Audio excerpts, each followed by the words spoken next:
Your morning just got more interesting. Distilled and barrel-picked for your listening pleasure. Bo Bishop, a local sports media legend. What William T. Sherman was to the Union Army, he is to Northern College football. A husband, a father, and middling youth sports coach. He's friends with Central Ohio sporting royalty. I'm talking to Ohio State Athletic Director Ross Bjorken. Coach Day walking on with us right now. Good to see you, buddy. Good buddy Austin Ward. My good buddy Tim May, the Tim May Show. The great Doug Lesmeries joining us. Hi, everybody. Dom Tiberi here. Oh, Reese came in and he handed me papers. Yeah, and then he said, "You see that button? That's the only button you need to worry about. Don't touch. There's 8,000 buttons in front of me." Oh, I didn't know what he was talking about. The one that says on. We blew the budget on this imaging, and only two guys answered our ad on Craigslist. Ryan Baker and Eric Reeser. Act accordingly. You're now listening to Bishop and Friends. Bishop and Friends is sponsored by Diamond Seller, your true jeweler for over 75 years. All right, let's do it live on a Get Out of Town Friday edition of the program. Bo and the boys with you for the next three. Tim May going to drop by at 10:30, 11 o'clock. What we learned this week, 11:30. Doug Lesmeries. The Athletic continues their theme, so it was 25 greatest games of the first 25 years of the, is it 21st century? I believe so. And so we will do that coming up at 10 o'clock. A little fun along, quite a bit of fun, quite honestly. We're idiots for being here Friday. This is what this is. This is, the only thing that's making this okay for me is the fact that the weather sucks. That's it. But normally, to not have the foresight to take this Friday off and play it into a 4-day weekend is just a really bad job out of the three of us. And I mean, it's rare that you want to give Tyvis Powell credit for taking days off because he claims that he never takes days off, and yet he's been off at the end of this week. But that's a good job out of him for seeing a 4-day weekend. Now, for me, it's lessened a little bit just because of the weather. Because it's not like you're going to pools and boats and golf, because I don't know, golf courses are underwater and it's 48 degrees. Yeah, rarely do I want to give Tyvis Powell credit. He is going to a wedding in Florida. So he wins twice. This was predetermined. So it's not necessarily like he's doing this because he's using the PTO that he's earned, which I recommend anybody and everybody do that, yeah. And for 3 years I've been telling Tyvis to do that. So hopefully the weather down in Florida is much more enjoyable than it is up here in Columbus. I mean, the sun's out. So It's a step in the right direction. This Trying to paint the turd gold here.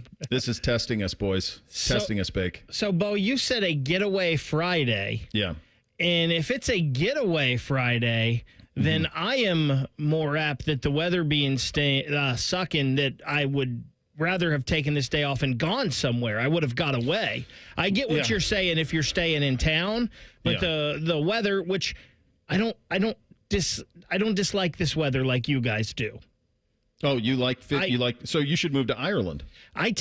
You'd suck it right up, buddy. I thrive better in this than 90 and 95. But I don't want 90, 95. I want spring. And I understand. I'm just saying, like, if the weather was nice here, but I'd rather be off and going somewhere if the weather is not great. Yeah, I tell you, and I talked about this a little bit yesterday with the Pacers-Knicks game where I was all locked into it. Wasn't into either of the things last night. We'll get to them and the Panthers. That felt inevitable to me at the beginning, and it looks like it's going to be as they're making short work of the Canes. So we'll get to that in just a second. But it has made me, and I don't know what this is, because I don't know if it's probably nostalgia. Nostalgia works on me a lot. But the final Mission Impossible opened last night. My favorite one is the first one. I've watched them all. I think they've all had incredible moments. But then I started to think about Tom Cruise and the fact that this dude has been in my life for my whole life. And some of my earliest memories as a little kid going to the movie theater in Conrad, Montana, was going to see Top Gun and going to see Cocktail and going to see those. It was like if he was in it, you just went. You went to Days of Thunder. Wait, this is a lot like Top Gun. Don't worry about it. Doesn't matter. Same exact premise? Yep. Don't worry about it. Enjoy yourself. It's stock car instead of in the air. It's a win. And we would watch any of it. And this Mission Impossible series goes back to the mid-'90s. I mean, this is 30-some years he's been playing Ethan Hunt. And I started to think about it. You could make a decent argument that he might be the best athlete of our lifetime. This dude is 62 years old, and he does all his own stunts. We've seen him on the top of the Burj Khalifa. We have seen him jump off of a motorcycle into a parachute. We've seen him do these ridiculous skydiving stuff. They're very smart. I saw him on Fallon. They're not even releasing like all of the videos in the trailer of what's in this Mission Impossible. And so we don't know all that's in it. The one thing we do know is that he's on the wing of a plane. And this guy has been part of our lives for, if it's, I'm older than both of you. If it's been in my life, your whole life, it's been in yours as well. What is your relationship with Cruise? It'd have to be Mission Impossible 1. Like, that was one of the first movies I ever remember seeing and going, I got to watch that again. Mm-hmm. Like, because it is the best of these. And I think after so good. I think like the second one they tried like the virus in Australia and it didn't land at all. And then I think still was cool though, right? I mean, it still had the motorcycle chases and the car chases with him and her in the Alps was pretty cool. It was the moment I think they said, bleep it, we're just going to make popcorn films. Like that's when with his career. That's when it turned. It was probably a correlation to when after doing. Go ahead. Well, after that, he just said, I'm going to make the most entertaining films possible. Blank the acting. It is. I mean, he's been doing Mission Impossibles for like the last 15 years. That's kind of it. And then Maverick, he snuck Maverick in there, and that became one of the biggest pop culture phenomenons of the last decade. I think the two things I always remember with Tom Cruise, and the one maybe the first memory is the slide and the socks and the shirt. Sure. And Risky Business. Yeah. And then the other thing is Show Me the Money. Yeah. Jerry Maguire. I mean, those are the two things I always think of. And also Vanilla Sky, which has got to be the worst movie I've ever seen. Like, that was so bad. I hated it. That's Cameron Crowe, and they basically just said, let's hope that Tom's charisma is enough that people will ignore what's going on in this. And Penelope Cruz is pretty, and so is Cameron Diaz, and you won't pay attention to how absurd this movie is. That's probably what that one was. That was probably, though, that era was probably about the end. Fish, Risky Business looks like the University of Illinois. That is a great line. Yeah, that's very, very strong. No, I mean, he's been omnipresent in our whole life, and he's been doing these Mission Impossibles, and then Maverick. Like, that's kind of it. And this is the end of this run with the Mission Impossibles. There's been a bunch of, franchises that have tried. I mean, the Bourne series is probably the most kind of apples to apples, I suppose, but they did not have the amount. And they certainly did not have what has basically become, what are you going to do from a stunt every time out? He's kind of, has it replaced, is Ethan Hunt the American James Bond? Like, is this something that can go beyond him? I think so. I think this can become what they want the James Bond series to be. I think you could do origin story. I think they tried to do that with Jason Bourne. You could do something like that with Ethan Hunt, like how he got to the IMF. Chalamet? And then maybe, sure. I mean, if he's not crying over the Knicks going down 2-0 tonight in the series in the Eastern Conference Finals. I mean, I think you could do next to Kylie Jenner. He's okay. Yeah, I think he's doing fine. I think there's speaking of Tom Cruise, so I think he's currently involved with, her name just escaped me, but she's coming out with a film that includes John Wick. And so it's not a John Wick film, Ana de Armas. Yeah. And so what you could do is have Ethan Hunt then appear in another Mission Impossible film as he's training the next guy, or just make an appearance and wink at the audience for 20 minutes. So didn't they try that with Renner? And then Cruise said, yeah, no, I'm still the star. Yes. I think they tried that with Renner. They're like, we're going to pass this on to Renner. And then Cruise is like, no, I'm still doing it. He's not ready. So Trace in the YouTube chat. All right. Just jumped in and said he's never seen a Tom Cruise movie. Now, I don't know how old Trace is. Possible. Yeah, I don't know how old Trace is, but I'm not the biggest movie person in the world, and I can rattle off quite a few Tom Cruise movies that I've seen. Like I saw Mission Impossible 1, and I never watched another one because it's just very unbelievable to me, and yeah. I guess I can't switch that part of my brain off, so I'm out. Like, I can't watch Keanu Reeves movies because all I ever see is Bill and Ted's Excellent Adventure, and I'm done. So it loses all credibility to me, but I just can't believe that is true. Trace says he's 25, and I just don't believe that. What is it like? You don't believe he's 25 or not? I don't believe he's hard. never seen a Cruise movie. I think you'd have to actively try not to. You'd have to do like what Reese did with Top Gun Maverick. You'd have to like just purposely avoid it. There's just no way. I just don't know how you could. The only thing, I guess in his defense, the one thing I will say is we are more on demand than we've ever been. Yeah, you don't have AMC, you don't have Turner, TCM. Like those channels don't exist anymore because you don't have channels. Well, I do. And okay. They do, and I love it. But like for most people, you're right. That's how I ended up with First Blood last night, 2 nights ago, because it was on opposite commercials. Yeah, you'd have to actively try, I think, to avoid it because he's been in so much stuff. Les Grossman in Top Tropic Thunder. Someone just threw that in the YouTube chat. I'm like, that's the all-timer right there. Yeah, that's when he used to. I'm curious to see what happens because I don't see him ever like playing like an old man. He just refuses. I mean, since he jumped on the couch with Oprah, that's like 20 years ago. We really haven't seen him do much. Guys, he did 35 minutes with McAfee yesterday. 35 minutes. That's crazy. He doesn't do that stuff. He doesn't do podcasts. He doesn't do long form. He does like a Fallon hit, and that's it. So, my guess is that this goes quite well. Mission Impossible 8: The Final Reckoning opened last night, and I don't know. Tom Cruise might be the best athlete of my lifetime. He very well could be. Was it Far and Away where he got stabbed in the leg with the pitchfork? Oh, gosh, that was Nicole Kidman.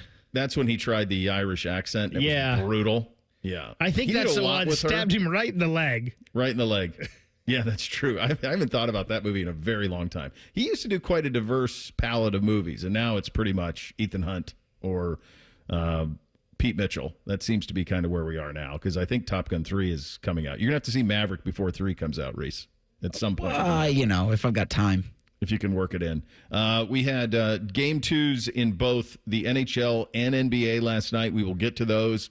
And is Texas to blame? We'll get to all of that. We're off and running on a Friday. Bishop and Friends right here on The Fan. A lot has changed in 30 years, but we're still that old shoe that feels worn in and well-loved. And well, we smell a little, but you've accepted that. The Fan. Our customers are wonderful to work with. They're intelligent. They've done their research. They like what they see. And that, I think, is the biggest reason why they come to us, because they know that they're going to get an excellent window, excellent installation, and excellent service. We're good at what we do. Visit our showroom today at 4200 Roberts Road. Common Man here for Jermaine Lexus of Dublin and Easton. A lot of dealerships not stocking much inventory right now because of reasons. But at Jermaine Lexus, they have new inventory arriving every day. Get what you want when you want it. Lease the all-new NX350 for as low as $389 per month. How about rates as low as 3.99% up to 48 months and 4.49% up to 60 months on their most popular models. Jermaine Lexus, 2 locations to serve you, Dublin and Easton. Check them out online, jermainelexus.com. Thinking about buying your first home?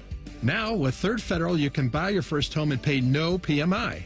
Hi, I'm Mark Stefanski, Chairman and CEO of Third Federal. Private mortgage insurance, or PMI, can cost thousands of dollars over the life of your loan. And you may not realize PMI doesn't protect you. It only protects the lender in case of default.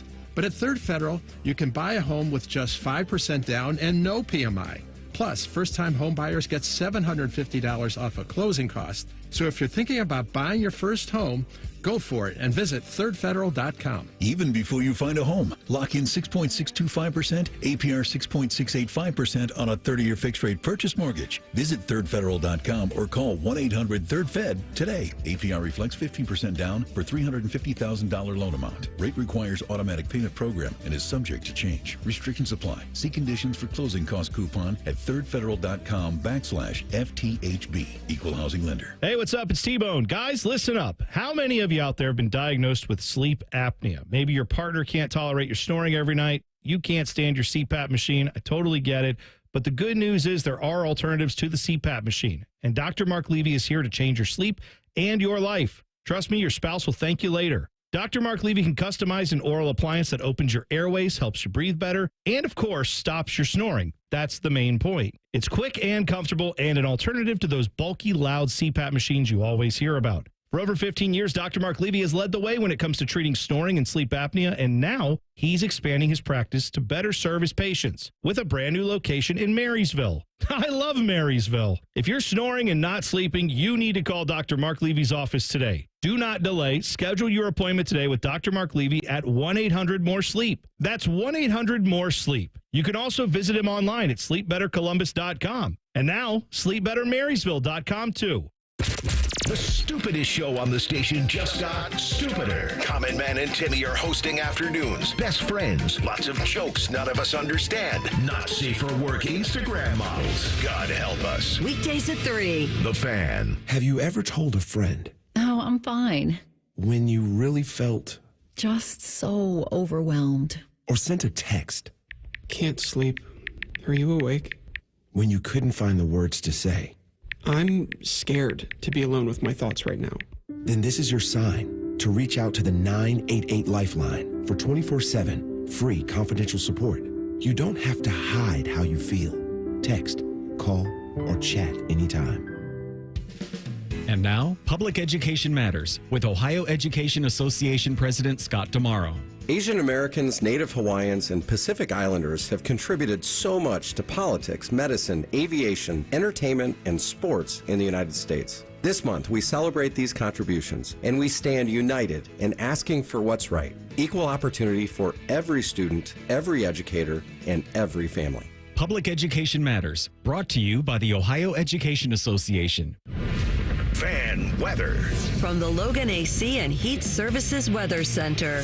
Hey there, Central Ohio. I'm 10 Weather Impact meteorologist Michael Behrens of your latest forecast. We're looking at a mostly clear sky as we head throughout the day today, but an isolated shower that could pop up this afternoon. We'll move from chilly temperatures in the 40s this morning to the 60s later today. Temperatures will be back in the 40s tonight and make our way to the upper 60s of sunshine for your Saturday. That's your latest 10 Weather Impact forecast. I'm meteorologist Michael Behrens on 97.1 The Fan. Buckeye games have been airing on WBNS since before you were born and before your parents were born and before Abraham Lincoln was born. Trust me, your home of the Buckeyes, The Fan. The friends are the guests and listeners. Reeser and Baker just work here. Back to work. Back to work. Everybody, work, work, work, work, work, work. You're listening to Bishop and Friends.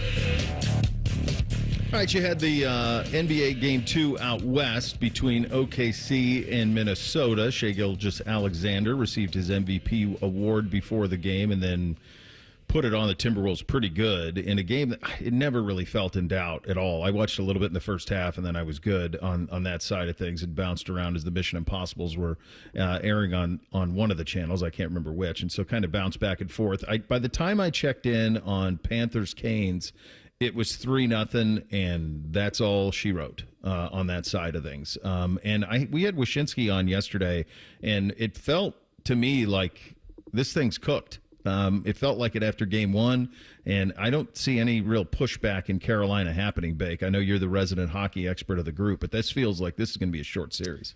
Yeah, it kind of seems like the only hope maybe Carolina has is if this injury to Sam Bennett that he suffered last night could be something, and it sounds like maybe it is. It looked like maybe possibly a knee, the way he got hit there by Aho, which I feel bad for Aho now because Florida's coming. I mean, he hit somebody last night, cross-checked him, and I think they showed him he looked like a pinball. All the Florida players came in, cross-check him, and he was just bouncing around. But Florida looks dominant. Bob is on his game. I think we put it in the sheet here. Go ahead. Bob in road playoff games in this Stanley Cup playoff, 7-2, a 2.02 goals against, a 919 save percentage, 2 shutouts. In their last 4 road games, they've outscored the home team 22-4. So they're just dominant. Kachuk is fully back from his injury. Seth Jones is playing great on the blue line. Brad Marchand looks like the Brad Marchand of 5 years ago. If Florida doesn't win the cup, something went awry, I feel like, at this point. That's what it feels like to me, too. Yeah. Bob might get himself a Conn Smythe here, Reese. Yeah, it's very much in play. I mean, he was able to 10-bar last night. Mm-hmm. Like I ejected pretty early, so I didn't see any of that third period. But Baker was telling me that's when he had to do the most work, and that's for a lot of it when Carolina was with the man advantage because they're desperate now that the series goes back. The series goes to Florida for games 3 and 4. You might be cooked before you get on that bus if you're Carolina. Bob faced 17 shots. I think 9 of them were in the third period. Yeah. Beamsy said to me last night as we were bouncing around and I landed on it for a little bit. I said, well, who would you root for in this? And he said, Carolina. And I said, why? And he goes, I just don't like the idea of Florida being good at hockey. Doesn't make sense. It's kind of weird. Because, why is Florida prancing around with another cup or going to prance around with another cup while Toronto, hockey town world, they are cupless since the 60s. Yeah, I mean, the whole country's cupless since the early 80s. I mean, it's been early 90s, rather, with it was Montreal in the early 90s. They beat Gretzky. It's been that long. Yeah, it feels like a fait accompli to me at this point, and you're kind of headed that way. I get, it's funny, like, I really understand. I'm kind of with him a little bit. Like, it bugs me, too, that they're this good and that they've had this type of run. It bugs me that in terms of, like, you're talking about Florida in 24, Vegas in 23, the Lightning back-to-back in 20 and 21. Colorado had it in 22. I mean, you got to go back a while. If this has been I guess these teams aren't really new anymore. They've all been around for 30-plus years at this point, other than Vegas. But, these organizations have done it right, and so that this is kind of what you get out of it. It does feel inevitable, though, with them. And the same thing feels that way with Oklahoma City, honestly. Like, I think that series is going to be short order. They monkeyed around and won by 15. I mean, I think they could put Minnesota. It feels like at best this is a gentleman's sweep. I don't think Minnesota's a chance in hell in this thing. And it feels like to me, if they don't win the NBA championship, something's wrong. Like, as good as Indiana and New York have been, but they're going to beat the hell out of each other. Yeah. And it seems like SGA and crew is just going to be on cruise control. And it was almost like, to me, because I tuned into the fourth quarter, so I watched the whole hockey game, and then I went over to basketball, and they were just starting the fourth. Mm-hmm. It almost seemed like they were toying with Minnesota. They'd let them look like they were going to start a run, and then boom. And it looked like they start a run, and then they took it away. And it was just like they were playing with them. Feels to me like once Tatum went down, and once it was known that Cleveland wasn't going to be whole, that the biggest challenge for OKC was going to be Denver. I mean, that was really it. And they Denver started red hot in that game 7, and then they just absolutely bombed them the last 3 quarters and put them away. And the thing that's crazy really about, there's no reason to believe that this Florida run is going to end anytime soon. Just not the way they're built. Like, they're going to be in the mix. If they win it this year, it'll be back-to-back, and they're going to be in the mix for a while. Oklahoma City could go on, like, the next 5 years. They could be the representative in the West every single time out. I mean, there's just no path for them to lose players. Like, they're going to have this group, and they're going to grow together. They're all young, and they're going to grow together. And so you're going to have to get used to the idea of Oklahoma City winning championships. And they could be terrifying we've also got a bajillion picks coming up. They've got 2 in 2025, 3 first-round picks in 2026, and a pair in 2027. And it's not going to be about drafting players. It's going to be packaging those picks. What do they need? Yeah. Yeah. Like, you want to trade some? What do you need? They really don't need anything. But like when they're like, we'd like to get a little better on the wing, or we'd like to take some of the pressure off SGA in terms of all the ball handling. It's easy. I mean, you package those picks with players, they could get any player they want to come to OKC with that. No one's going to go there on their own. We know that. But in terms of traded there and assets coming back, they're in a position where they could acquire almost anybody. If you're like the Lakers and you just acquired Luka and you're like, okay, well, that's who we got to beat, how the hell are you going to do that? What's the path? I mean, if Joker can't do it with him and that Denver roster, which I wish, if Aaron Gordon wouldn't have got hurt, maybe they would have had a chance. But this feels like the first of many for OKC if they can knock the door down on this, and I'm with you. It does feel inevitable. We also had some news on the basketball transfer front. This is the guy you wanted, right, Beg? This hurts. This hurts me big time. 5-star Texas Tech transfer. He was a big-time Buckeye target. Darian Williams, he commits to NC State. He's a former high school teammate of Junie Mobley at Bishop Gorman in Vegas. 15 points, 5 boards for the Red Raiders at Texas Tech. He was a first-team All-Big 12. Was he the best transfer in the whole portal? I believe they had him as number 6 in the portal. I saw today. I thought I put that in here, but I guess I did. I skipped that part. But he was, I believe, the number 6 player in the portal. And Bo, what really excited me about him was his run for Texas Tech in the NCAA tournament. He averaged almost 24 points a game for Texas Tech and was dominant for them in their tournament run. Yeah, he would have been all right. So I pulled up the 24/7. So he was number 6. He was a 5-star transfer on that. You're right in terms of what he did in the tournament. So just from let's see who's still out there. I mean, the number 1 guy went to Michigan. Mm-hmm. PJ Haggerty went from Memphis. Oh, boy, NC State's not screwing around. They got him too. Well, they got Reese's guy making big ass offers. And it sounds like that was the reason Williams went to NC State, is he trusted the coach there. Kansas, Ohio State were also in on this, but it sounded like he trusted Will Wade the most. Yeah, and I'm sure that and who knows what the money incentive could be on that side of things. It's interesting to look at this. Like St. John's is all over this list of they got 3 or 4 of them. Louisville's pretty active. On this. Yeah, St. John's is the number 1 transfer class. They got a couple of guys in the top 25. So it's a game you got to play. And you knew Will Wade would get there going right away there. The top guy left is a St. John's transfer, an R.J. Luis, but he's still in the NBA draft process, I think. So who knows if he's coming back to college ball or if he's going pro. The Darian Williams thing hurts, though. This is the guy that I wanted. Yeah. And, those are it's one of those type of guys that you're usually a player away. Would have been a good get to be able to get it. All right. We now officially know what the college football playoff will look like in 2025. We'll give you the details on that in 2 minutes. Bishop and Friends right here on The Fan.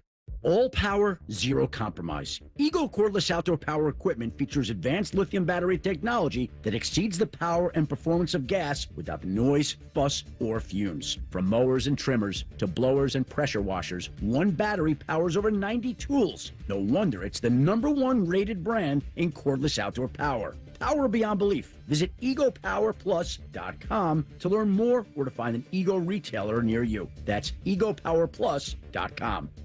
Lanny went to college and racked up huge debt. A little bit over $100,000. For a degree he couldn't use? Now what? I had a friend that went to my computer career. They even helped him get hired immediately after graduation. One of the things I love about IT is that you can work from anywhere you want. You could become an IT pro in just months, including cybersecurity and the basics of AI with zero experience at mycomputercareer.edu. It worked for me, and I know it can work for you. This is one student's experience. Individual results vary.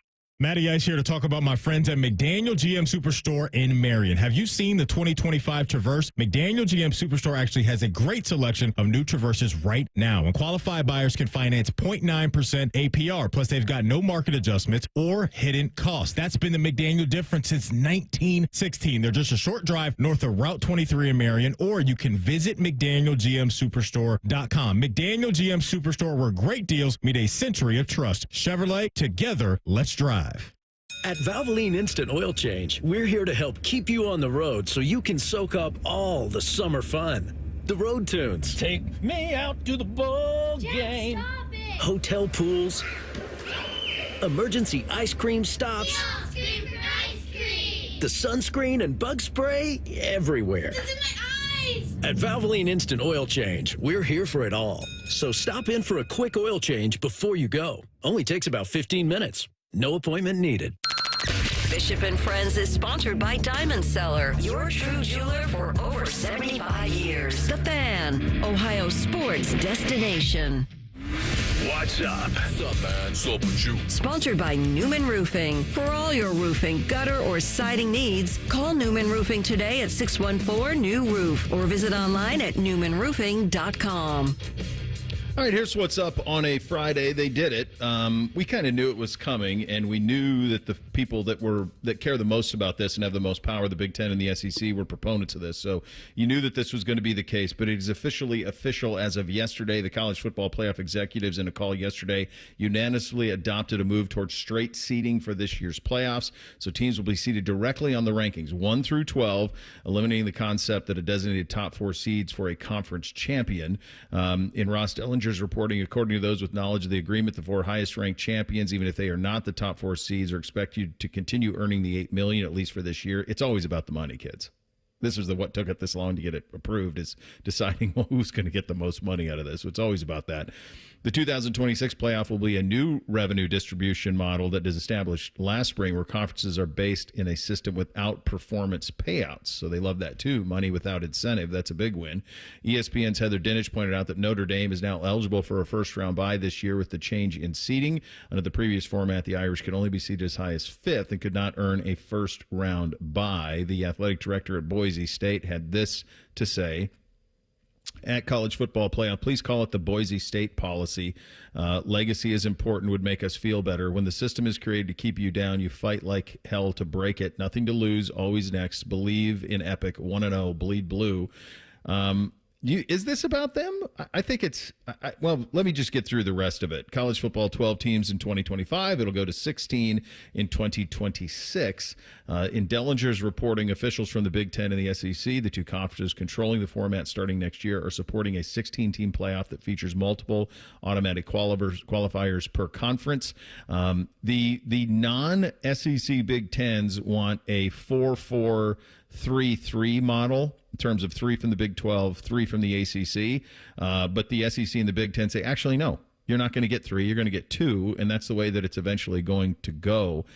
So it will be a 4-4-2-2-1 model going forward with that. What'll be curious about that is if they try to manufacture play-in games on Conference Championship Saturday. I kind of hope they don't. I hope they don't do that, but my hunch is they will, because they're going to want the inventory on that thing. So I think are you guys, do you have any pushback on this at all in terms of just going to straight seeding? No, this is how it should have been last year. It was the dumbest thing. It was the dumbest thing when they would have their rankings every single week. And you would realize after Ward Manuel got done with his word salad that it didn't really mean anything, because they were going to seed them after the final rankings. And so what does this one number mean? What does the next set of numbers mean? The only numbers that really meant anything were the seeds, because you had all those teams with a bye go no further than the game they got the bye to. Yeah. So congratulate Boise State. Great. You did it. You'll never see that again, as it should be. I have no pushback with the seeding. I like it, the 1 through whatever. And, Bo, as we've talked about a lot, I wish that was a BCS formula that gave us the seeding, because I think that's the best way. You take the human element out of it outside of the polls. But I do have a pushback with automatic qualifiers. Like, I don't like that. Like, if we're going straight seeding, it should be the best 16. Yeah. So I wonder if that's next, is just eliminating. So if you did it last year, top 4 auto buy. If you did it last year with the top 4 auto buy, and then the same teams are in because they just reverse engineered the poll to give you who you want. The only difference is, Clemson, which won the ACC, was ranked 16 in the final CFP poll. They were ranked 16. The only reason they got in is because they won the ACC. And so they're the ones who kind of jump in. I do wonder if they'll get to a point where they eliminate automatic bids for conference champions, like those conference championship games. I think at that point, though, you just eliminate the conference championship game. So just to give you an idea of what it would have looked like last year. So the 4 buys last year would have been, if you can visualize this as you're listening, the 1 at the top of the bracket would have been Oregon. So that's the same. They get that bye. The 2, now this is the bottom half of the bracket, would have been Georgia. So Georgia would have been on the bottom. The 3 would have been Texas, and the 4 would have been Penn State. So your 4 buys would have been Oregon, Penn State, Georgia, and Texas. if you can go top to bottom on your bracket, if you're envisioning that in your head. So playing into Oregon would have been the 5-12 game. So that's Notre Dame against Clemson. Clemson would have been the 12 in this scenario. So Notre Dame playing into Oregon would have been the 8-9, correct? No, they went 5-12. Okay. Off that last year. I think that's how the bracket went. It went 5-12 in. Let me pull it up to make sure. I think I double-checked this, and I think they had let's see, where's the one Oregon. Oh no, you're right, Bake. You're right. You're right. That's the 4 would have been I'm sorry, you're right. Good job out of you. Good correction department. So Clemson Notre Dame would have actually played into Penn State is what that would have looked like. Yeah. That's your 5-12 into Penn State. Your 8-9, you want to talk about Oregon's path getting easier? The 8-9 would have been Boise State against Indiana. Mm-hmm. Would have been the 8-9. So instead of having to play Ohio State, Oregon would have got Boise State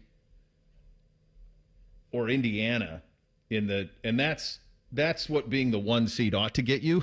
Correct. Not Ohio State. Yes. So that's what they got. So then the bottom half, you would have had the 3 seed as Texas. Texas is the 3. It's weird how they formatted this. Texas is the 3, and they would have played the winner of Arizona State, Ohio State in the 6-11. So we would have got the Horns. We just would have got them in the quarterfinal, not the semifinal. A game earlier. Yeah, so Ohio State, we would have hosted Arizona State in the 6-11 game, and then the 7-10 game playing into Georgia would have been Tennessee and SMU.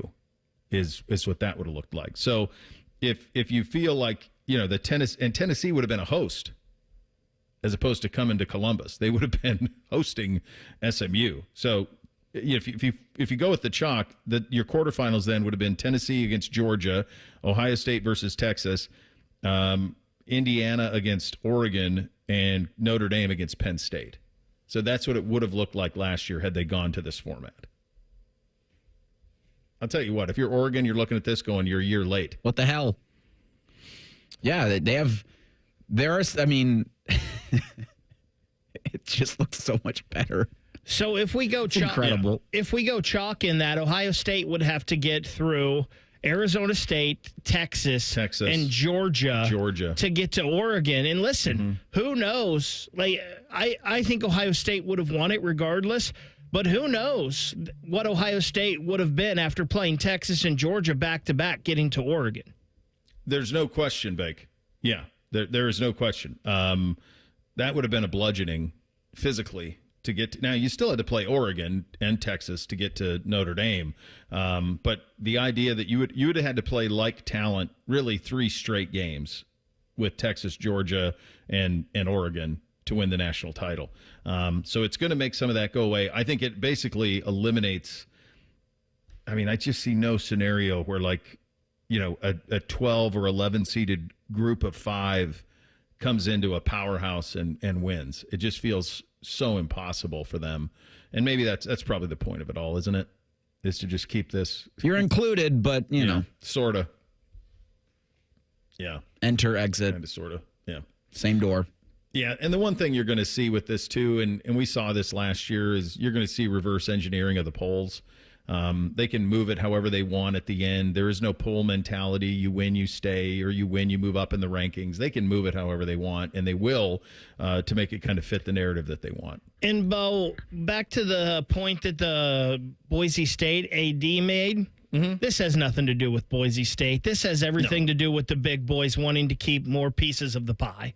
Of course. Yeah, I don't think this is about Boise State at all. I think this is about, we want, in this format, 2 SEC and 2 Big Ten teams get buys. This is about keeping the money where it ought to be, which is in the Power 2, and it's about giving them more and more chances at national championships and an easier path. That's all it is. It's now when they go to 16 and you start doing this over a 16 game or 16 teams versus 12, it's really going to get pretty crazy when you think about doing that and the kind of the path for all of these teams and then how they get this all to work in the calendar. Guys, there are every time you think, okay, that solves it, there's 16 more questions that come up. And no one has addressed the calendar yet. No one has gone to say, hey man, maybe we got to get away from the NFL a little bit here. No, they're doubling down. They're going into late January with this stuff. I mean, you got to have some real conversations with your television partners about getting this thing a little bit more streamlined. You start playing a 16-team playoff in the third week of December, man, that's a recipe for disaster from a rating standpoint. So you can't go head-to-head with the NFL for 2 months. To your calendar comment, basement. It is funny to me that they've got sites and dates planned out to 2029 for the national championship. It's like, good luck having that happen. Yeah, I would write that in number 2 pencil and have one of those gummy erasers next to you, because this stuff's as good as the paper it's printed on.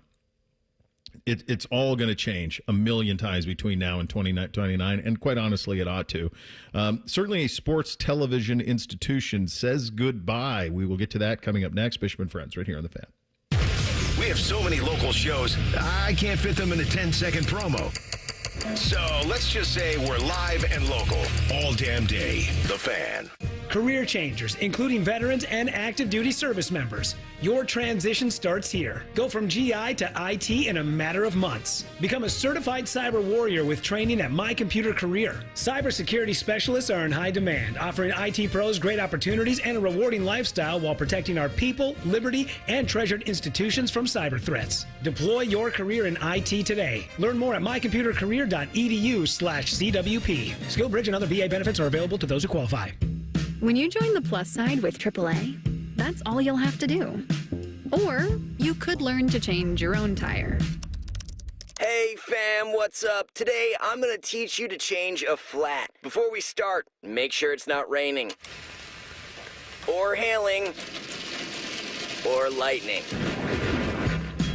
You can have AAA find you the right insurance policy, or you can shop for your own. Hello? I'm with Mega Insure. You requested a quote? Yes, 3 months ago. You could have our travel advisors plan your dream vacation, or book your own travel. Woo! Panama City Beach, spring break. I thought you said we were going to Panama. Wait, there's a difference? Skip the hard work. On the plus side, get more with AAA. Go to AAA.com/plus side.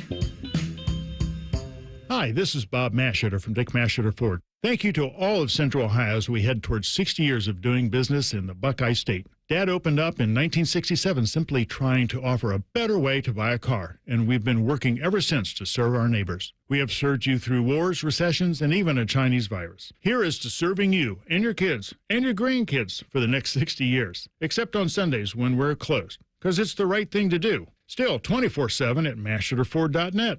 Thanks. Deal-in days are back at Lindsay Honda. Lock in your deal in May. Save thousands on hundreds of new Hondas. Simply pick your new 2025 Honda and enjoy 0% for up to 60 months. Yes, 0% for up to 60 months on all new 2025 Hondas, including HRV, Pilot, and Ridgeline. Cars, trucks, vans, and SUVs. Lindsay's got it, and you're gonna save. See you, Lindsay Honda, during Deal-in days. See lindsayhonda.com for details. Save big on everything for your appliance upgrade when you shop at Menards. You need reliable and energy-efficient appliances to conquer the day. Menards is your one-stop shop with the largest in-stock appliance selection ready to take home today. Check out our top appliance brands, including KitchenAid, Whirlpool, Maytag, Amana, and Criterion. Save big money on all appliances at Menards, and check out our weekly flyer on menards.com for all the great deals happening now.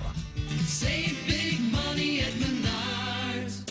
Good news. Jack has personally invited the Fan to the Memorial Tournament, and we're broadcasting 30 hours of live content, and we'll try not to embarrass ourselves. Sponsored by Ohio for Responsible Gambling. Visit pausebeforeyouplay.org.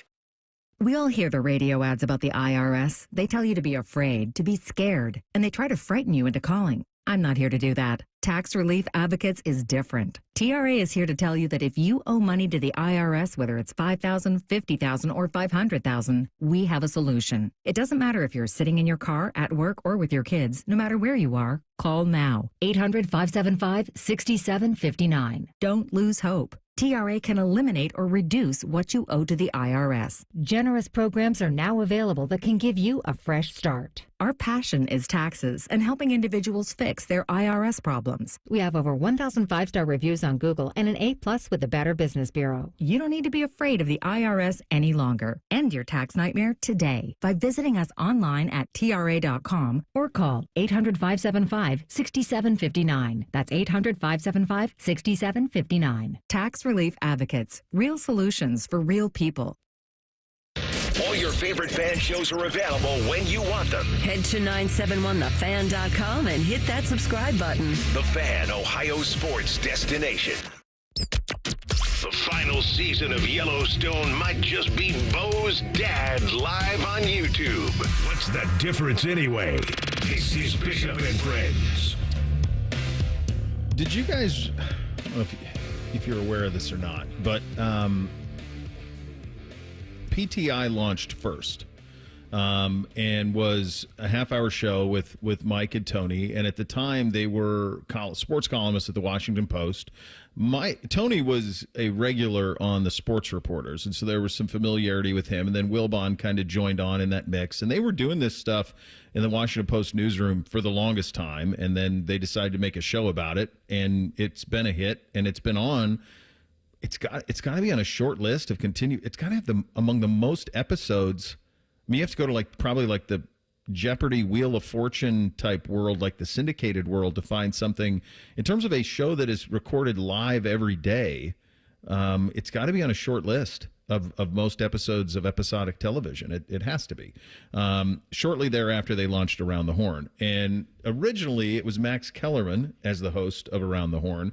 I'm pretty sure the first guy, I just remember the promo, and it was Kellerman saying, the people here, and he pointed to Los Angeles, think the people here, and he pointed to Boston or New York, don't know anything about sports.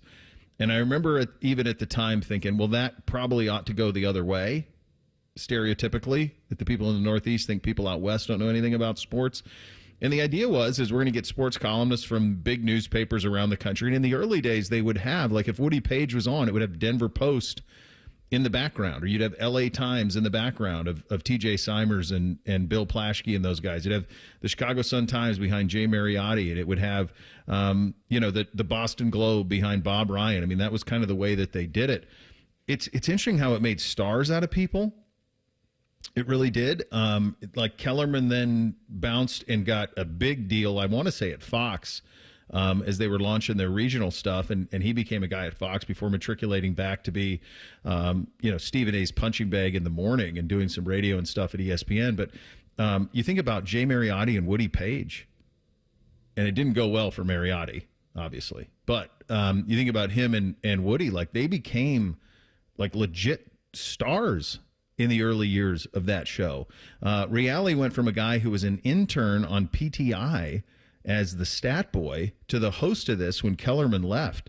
And today will be the last episode of Around the Horn. It's 4,900 episodes of Around the Horn has been on over the course of 23 years. I mean, it's got to be up there in terms of most shows of all time. I was never an Around the Horn guy, not like PTI. There was a time when before kids where PTI was all right, let's get some opinions on what happened in the day in sports, and Around the Horn, I don't know if it was the point system or whatever, I would have it on in the early years, and it would be around. I haven't watched it in years, but it didn't take the way PTI did. But at the same time, a hell of a run to be on television and rate for as long as it did. Yeah, that 5 to 7 block where you had PTI Around the Horn into Sports Center, that was daily television growing up. What happened in sports, what's going to happen in sports was what I think made, pardon the interruption, so good was just the chemistry there. And you couldn't replicate that when you had, one host and 4 panelists. You couldn't have the kind of banter. But I liked how both shows didn't take sports very seriously. And I'm sure as you've heard me over the years, I lean into that, where none of this is really all that serious. Yeah. So you can have a lot of fun at the expense of these athletes. And they did. And I think that's PTI, Around the Horn, more so than that. I think that's what made it so successful over the years. It was just lighthearted. It didn't devolve into that kind of first take screaming at each other kind of debate that ESPN's flowed more to over the years, and which is why you see a show like Around the Horn get canceled, where Tony Reali found out when the Post dropped the story. They didn't even tell him. Yeah, that's a shame. After that long to have it go like that, that's tough. I think one of your things there, Reese, about keeping it lighthearted was one of the things that I always thought was so great about Woody Page on that show, because he always seemed so unserious, and you got to see a lot of his goofy, weird character. I was always a PTI guy. PTI used to be can't miss for me. I would go to the gym and be on the treadmill while PTI was on just so I didn't miss it, or I would DVR it, whatever. But, I mean, Around the Horn, I thought it was good because you got, like you said, the different perspectives from around the country. And I heard Bone and Austin talking about this morning, and they were kind of downplaying Around the Horn as they didn't like it and they didn't think it did much for the sports broadcasting industry. They said that, hearing these guys in LA or New York talking about teams from the other coast or the middle of the country, that they really didn't know about those sports because they didn't cover them. Well, that's what we do every day. None of us are experts. None of us follow all of these teams. Bo, you do a lot with the Browns, obviously, and you hear some things from around the NFL, even though you don't cover other teams. But we're all just here giving our opinions, right? Yeah. And that's what these guys did. And it was good to see a different perspective from, we look at everything through our scarlet and gray colored glasses. For sure. But other people don't see it the way we do, and that's good to get those different opinions. And they were both such colorful shows, literally, that it took away from a lot of what was stale about some of the sports centers and some of the stuff that you saw before that.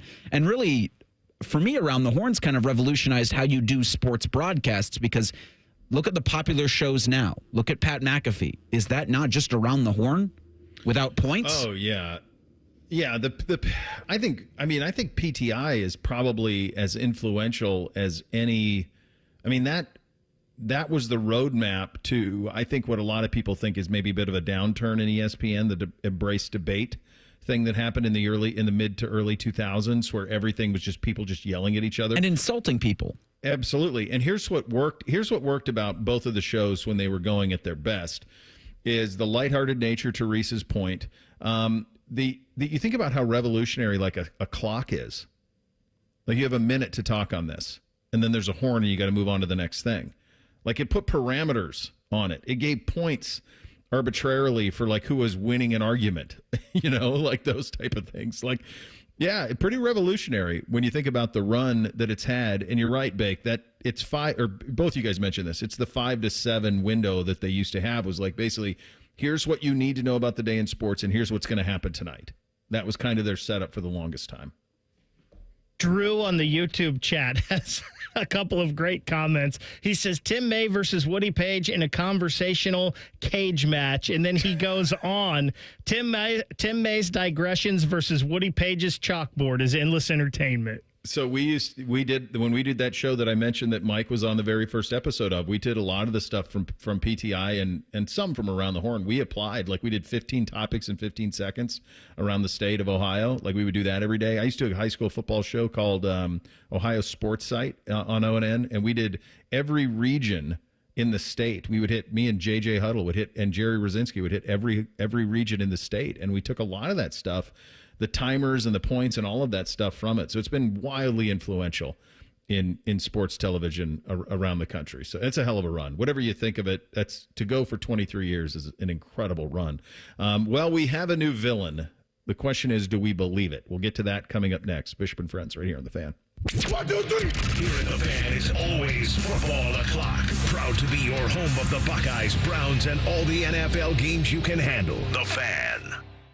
There's a new way to surround yourself with savings at Giant Eagle and Market District. Shop Giant Eagle's uncompromising quality at a reliable price with everyday savings. Look for signs throughout the store to find bargains on produce, meat, and more. Visit Giant Eagle to see how easy it is to save. For over 78 years, our family's been part of your love stories. At Diamond Seller, we offer bigger diamonds, better prices, and timeless designs for every chapter of your life.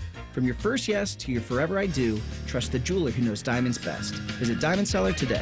Hey there, friends. Bo Bishop here. Spring weather has arrived, and we all know what that brings. Warmer weather and severe storms. Well, when bad weather hits, we all know it can cause leaky roofs or even damage to your siding and gutters. The Roofing Guys are your local experts in roofing, siding, and gutters and more, providing top quality through every roof, every time. So it's just a small repair, full replacement, or even peace of mind. You need to contact my guys, the Roofing Guys, 614-626-7000, or visit them at theroofingguys.com. That's theroofingguys.com. Get Mega May discounts at Coghlan Kia. Lease a new Kia K4, only $89 a month for 24 months. Or get 1.9% financing for 48 months. Or $2,000 bonus cash on a new 25 Kia Sportage or Sorrento. Visit CoglanKia.com. Coghlan has the car for you. $49.99 to assigning 10,000 miles per year, 20 cents per mile over. Tax, title, and license fees excluded. No security deposit. $400 disposition fee at lease end. 1.9 for 48 equals $21.65 per 1,000 finance. With approved credit for KMF. Residency restrictions may apply. Offers cannot be combined. See dealer for details. N6225.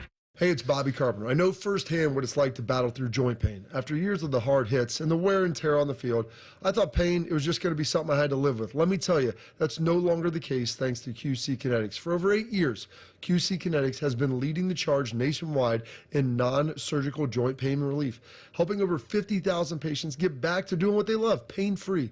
Whether it's your knees, back, hips, shoulders, you pick it. If joint pain's been slowing you down, you need to hear about what Dr. Aaron Walkoff and his team in Columbus are doing. They're using cutting-edge regenerative medicine, natural biologic treatments with powerful healing properties to repair and restore damaged joint tissue.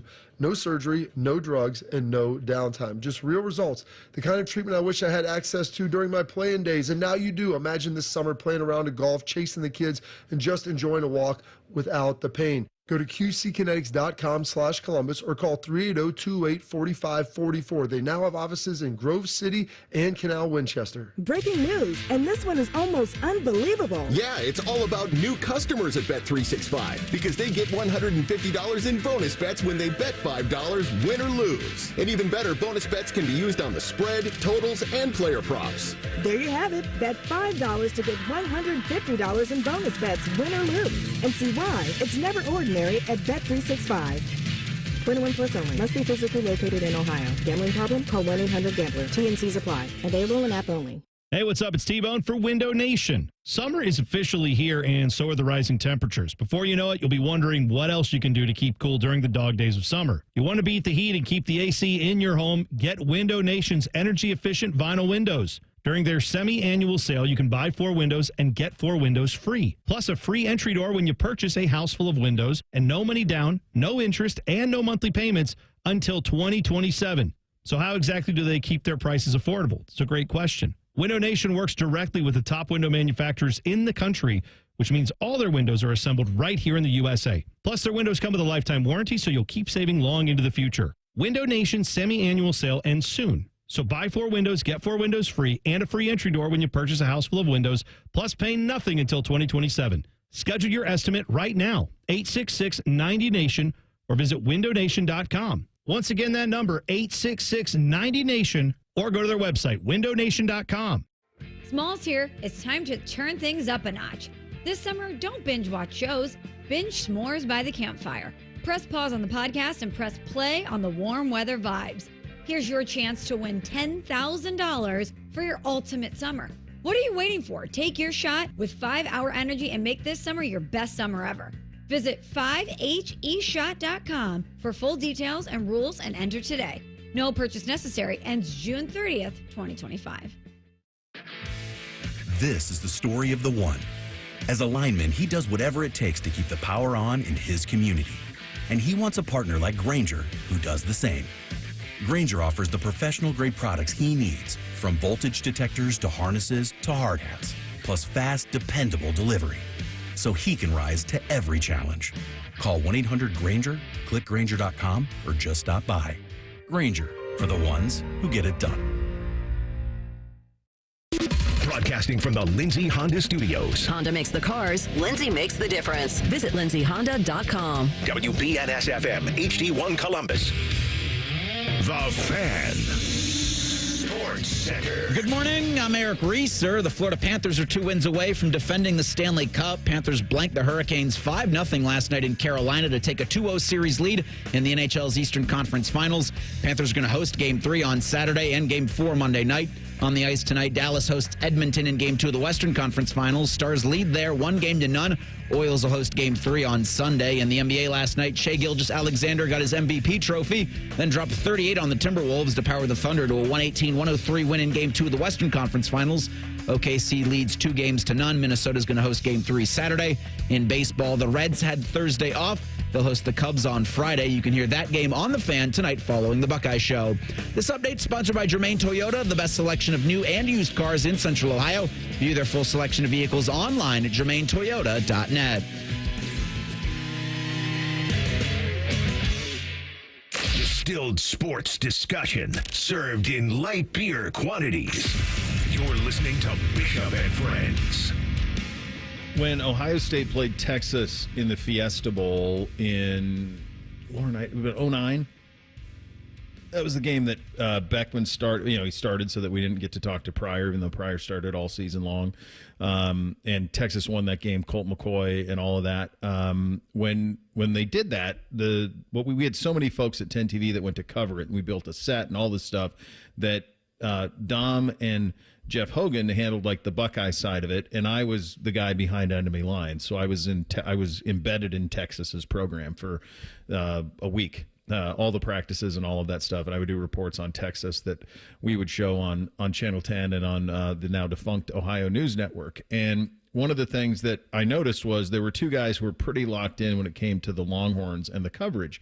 One was Kurt Bowles, who's longtime Austin American Statesman writer and now writes for the Houston Chronicle, which I guess now owns the Austin newspaper as well. So he's still there and he's all over it.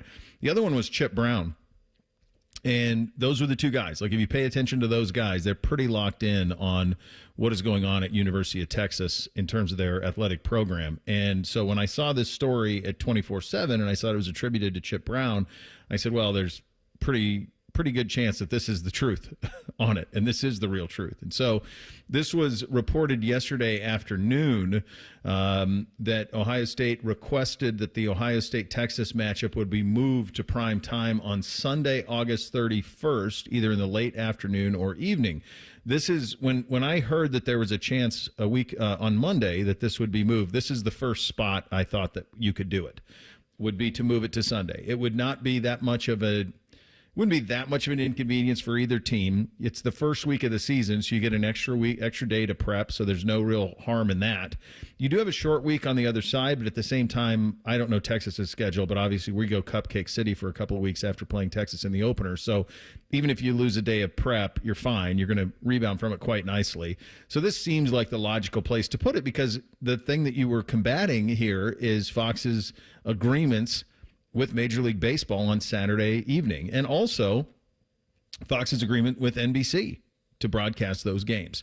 So those are the things. This seemed like the no-brainer place. Well, according to Chip Brown at 24/7, Texas said no to that request, so the game is going to remain on Saturday as scheduled. I would say that I don't blame them. I don't blame them. You know why? Because it's an advantage for Ohio State to play at night. And it's a disadvantage to play at noon. And that's just the truth. And we got folks on this station who will say that it's no different and the players like it and the coaches like it. The environment isn't the same. It's not. And if you're looking for proof that the environment isn't the same, look at Texas saying no to this. They're not saying no to this because their week 2 opponent is some behemoth. They're saying no to it because they know if they play at night, it'll be a little bit louder. It'll be a little bit more raucous. And they don't want to unseat their plans. So they'll fly in here on Friday. They'll do their walkthroughs. They're going to get up in the morning and they're going to play at noon. And that it's not officially noon yet, but it's hard to imagine a scenario where it isn't. Fox isn't giving it up. And Texas has already said that you can't move it from the day. So as long as that's the case, it's stuck. And it's now 99%. It's going to be a noon game, fellas. Yeah, it stinks. For quick reference, Texas opens again in Columbus on August 30th. And then they've got San Jose State, UTEP, and Sam Houston in the 3 weeks after that, all in Austin. Mm-hmm. So it is very much Cupcake City for the Longhorns as well. But after an opener like that, Ohio State's got Grambling and then the Ohio Bobcats in Columbus for the first 3 weeks for the Buckeyes, the friendly confines. This also, conspiratorial Eric will come in and say Fox is thrilled that this news came out, like with Texas saying, no, we're not interested in moving the date, because Fox now gets to not play the villain. They get to point to the Longhorns and say, well, Texas didn't want to move it. We had these conversations. You cannot be mad at us, all while keeping the Big Noon brand the exact way they intended for it when they gave everybody a bunch of money a couple years ago. I think you're right. Yeah. They might be, and I think you're right that they can point the finger at someone else, but you can't tell me that Fox doesn't secretly want this game at night either. Here's where I don't understand where all this, and maybe you know something here on this, Bo. Why, and I get why Texas doesn't want to move it tonight, but why do they have a say in this? This is a great question. Because why can't, next year, if ESPN says, hey, guys, we want to move this to Sunday night and we want it to be a night game, Ohio State's not going to have a say, I wouldn't think. And they're going to do whatever ESPN wants them to do. So why can't Fox do the same thing here and say, guys, this is our game. We don't want it in this window. We're going to put it here. Tough noogies. I think Fox does want it in this window. That's your conspiracy Eric theory, right? That they want them at noon. They want it at noon. They want their Big Noon kick to be the biggest brand in college football because that's their window. They created it. They likely think that they own noon on Saturday. Why wouldn't you want the marquee matchup of the college football season to be in your window that you invented? I think both those things can be true. I think it can be true that I don't know why you're asking Texas. That'd be a Ross Bjork question. Why does Texas have a say in this? Why don't the television networks say, look, this game's going to be here? Is it something where once you set the date, you can't move off of that date without Texas's approval? Bullcrap. In other words, if you would have had foresight and say, hey, we're going to play it Sunday, August 31st right away, Texas agrees and that's it. I don't know. I don't have an answer for you, but I think it's a very good question you ask of why do they have a say in it at all? Why can't you play it when you want? Within reason. COVID proved none of that matters. COVID proved we can do whatever we want. Yeah. That's a good question. That's a Ross Bjork question in terms of why Texas would have a say in this. Now, we have not seen anything from Ohio State rebutting this. Nothing. We haven't heard him say, well, we don't know what. We know that they don't want to play it at noon. That we know. We know that they're efforting to not play it at noon on Saturday. And I don't blame Texas, because if Texas saying no, hell, I hope it's out of spite. If I were them, I would do it out of spite. Their next 3 games are clown show games. But guess who they recruit against on a day in, day out basis for the best players in this country? Ohio State. Guess when the Texas-Ohio State game is going to be played? Next year in Austin. Night on ESPN. Night. Yeah.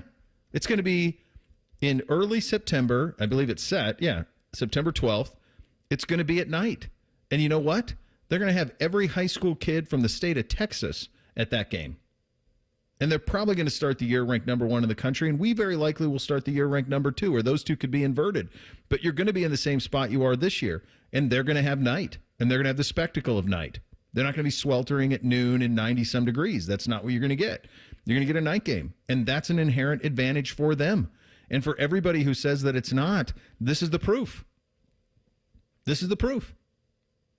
We're not 10 years from now, no one's going to sit there and be complaining, I wish it was at night.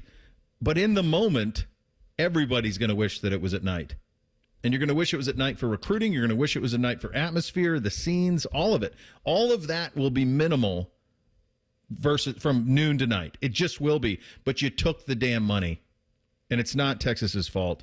It's your fault for not vetting it. It's your fault for not having some sort of conditions in the contract that allowed you to flex out from time to time if you deemed it worthy. But there's no saving you now. You took all the money. Sucks. We've got some people on the YouTube saying, well, let's just boycott and not watch it and listen to it on 97.1 The Fan. And you should always be listening on 97.1 The Fan. But good luck getting everybody to not watch that game. Yeah, the ratings are going to be monster. It'll be a monster. It'd be a monster at noon. It'll be a monster at night. It's not about ratings. It's about atmosphere. It's about atmosphere. And it's we've about Yeah. We've talked. I don't mind the noon games. It doesn't bother me. This one does, though, because this should be the marquee, especially that weekend, opening weekend, first time ever, 1 versus 2 to open, if that's the way it plays out. This should be the marquee. This should be the big game of the weekend. Do you, if you're Fox, when you announce the time, announce Ohio State, Michigan first, and then just try to slide Ohio State, Texas in the announcement, just so you don't have to get inundated with angry Buckeye fans? Because they're both nooners. You're going to get bombed by them. Yeah. My guess is Penn State will be, too. It's not announced yet, but my guess is it'll be. Yeah. No, it sucks. It sucks. From an environment standpoint, it sucks. I don't blame Texas at all. And I do agree with Reese. I think secretly Fox is like, good. Now they can suffer the slings and arrows, and we can say it wasn't our fault. We tried. We were open to it. Big bad Major League Baseball won't let us move. Meantime, in 2026, you're going to get the night and the spectacular light show and everything that comes with Texas. So it's part of what the deal that you signed, unfortunately. The Athletic's been a great friend all week because they've put together their 25 best lists. It included the 25 best college football games of the 2000s. There are 3 Buckeye games in them. I think they missed one that, in my view, was the best. We'll get to that coming up next. Bishop and Friends, right here on The Fan. We know everything about you. We know you love the Buckeyes. We know you love the Jackets. We know you're wearing a red shirt. I just freaked the hell out of someone. The Fan. Going up.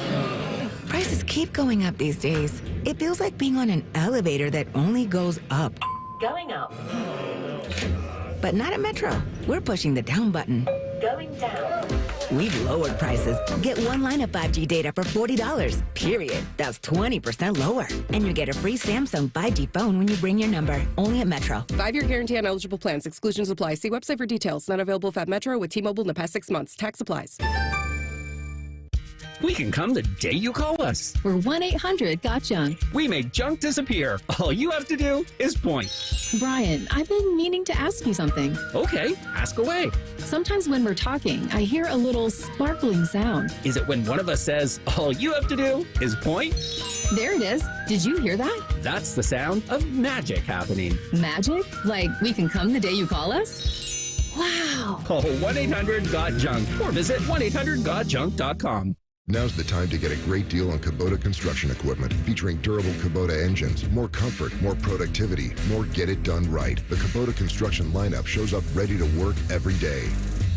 Right now, bring home select Kubota equipment for 0 down, 0% APR for 60 months, or save up to $4,500. Now through June 30th. See us or go to KubotaUSA.com for full disclaimer. Stop by Columbus Equipment in Columbus, Dayton, or Toledo to see their full line of Kubota construction equipment, or check them out online at columbusequipment.com.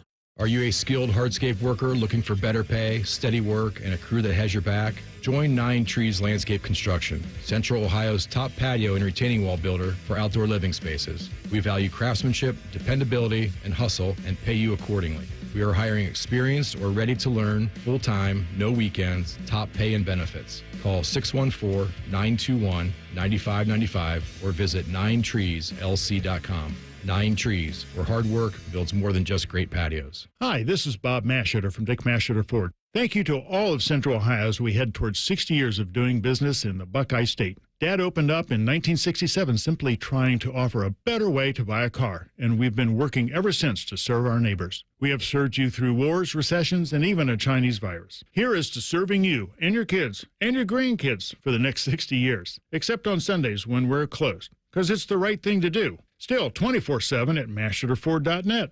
Thanks. Care Heating and Cooling. When you need a company you can trust, call 1-800-COOLING. Master Grillers Unite. The grilling season never ends at Billiards Plus. Come see their best-in-class grills for yourself and check out Central Ohio's largest selection of pool tables, game furniture, and shuffleboard. Family-owned and operated. Billiards Plus on Dublin Center Drive in Dublin. All your favorite and least favorite fan shows are available wherever you get your podcasts. Just type in 971 The Fan to the search bar and hit that subscribe button. It's free. We're the land of the free and the home of the sunburnt, freckled fat guy. Do it now. Do you want a job that is flexible, secure, and fun? It also offers excellent pay and is ranked as one of the best jobs in America, too. I'm talking about being a dental hygienist. And all you have to do is complete a 2-year program after high school. Visit ODA.org to learn more and to start helping people love their smile. This message is brought to you by the members of the Ohio Dental Association. This is the sound of a popular American motorcycle. It's the sound of freedom, the open road, really good times. And this is what it sounds like with a drunk guy in it. How do you like the sound of that? Cops are cracking down on drunk motorcycle riders. If you ride drunk, you will get caught and you will get arrested. Drunk riding, over the limit, under arrest. Paid for by the U.S. Department of Transportation. Fan weather. From the Logan AC and Heat Services Weather Center. Hey there, Central Ohio, low 60s this afternoon as more sunshine pushes through the region. Isolated shower, not entirely out of the question. Tonight will drop down into the 40s, partly cloudy. More sunshine for your Saturday, getting back into the upper 60s and staying dry for Sunday. That's your latest 10 weather impact forecast. I'm meteorologist Michael Behrens on 97.1 The Fan. Here's a quick 10-second reminder that the Buckeyes have won the Natty. Also, we are all the games, and we always will. Thank you. Your home of the Buckeyes, The Fan. Our top men are working on everything except this show. This is Bishop and Friends. The Athletic has done a really cool job this week of, I guess I didn't even thought of it in the perspective of a quarter century down.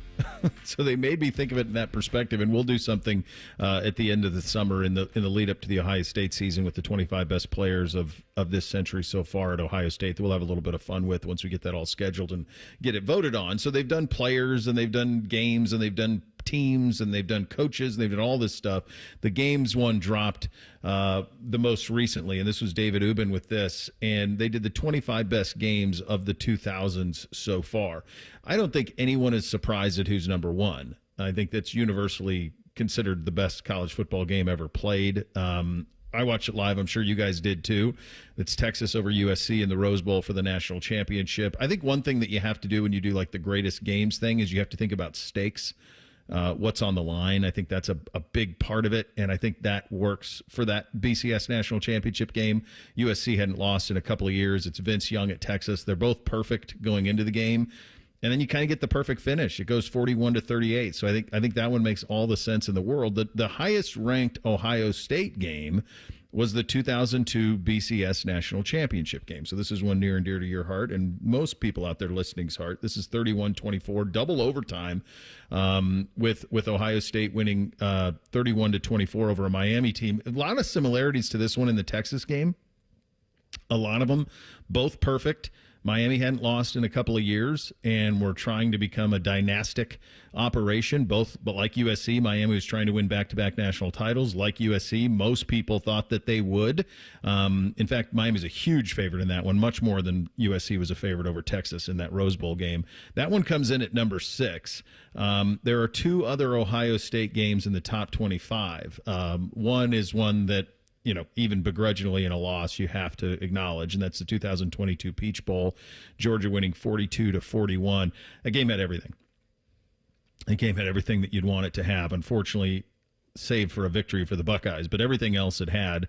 That's number 10 on the list. Number 18 on the list involves Ohio State as well. That is the 2006 game of the century, Ohio State 42, Michigan 39. Blasphemy. Too low? Yes. Well, 1 versus 2.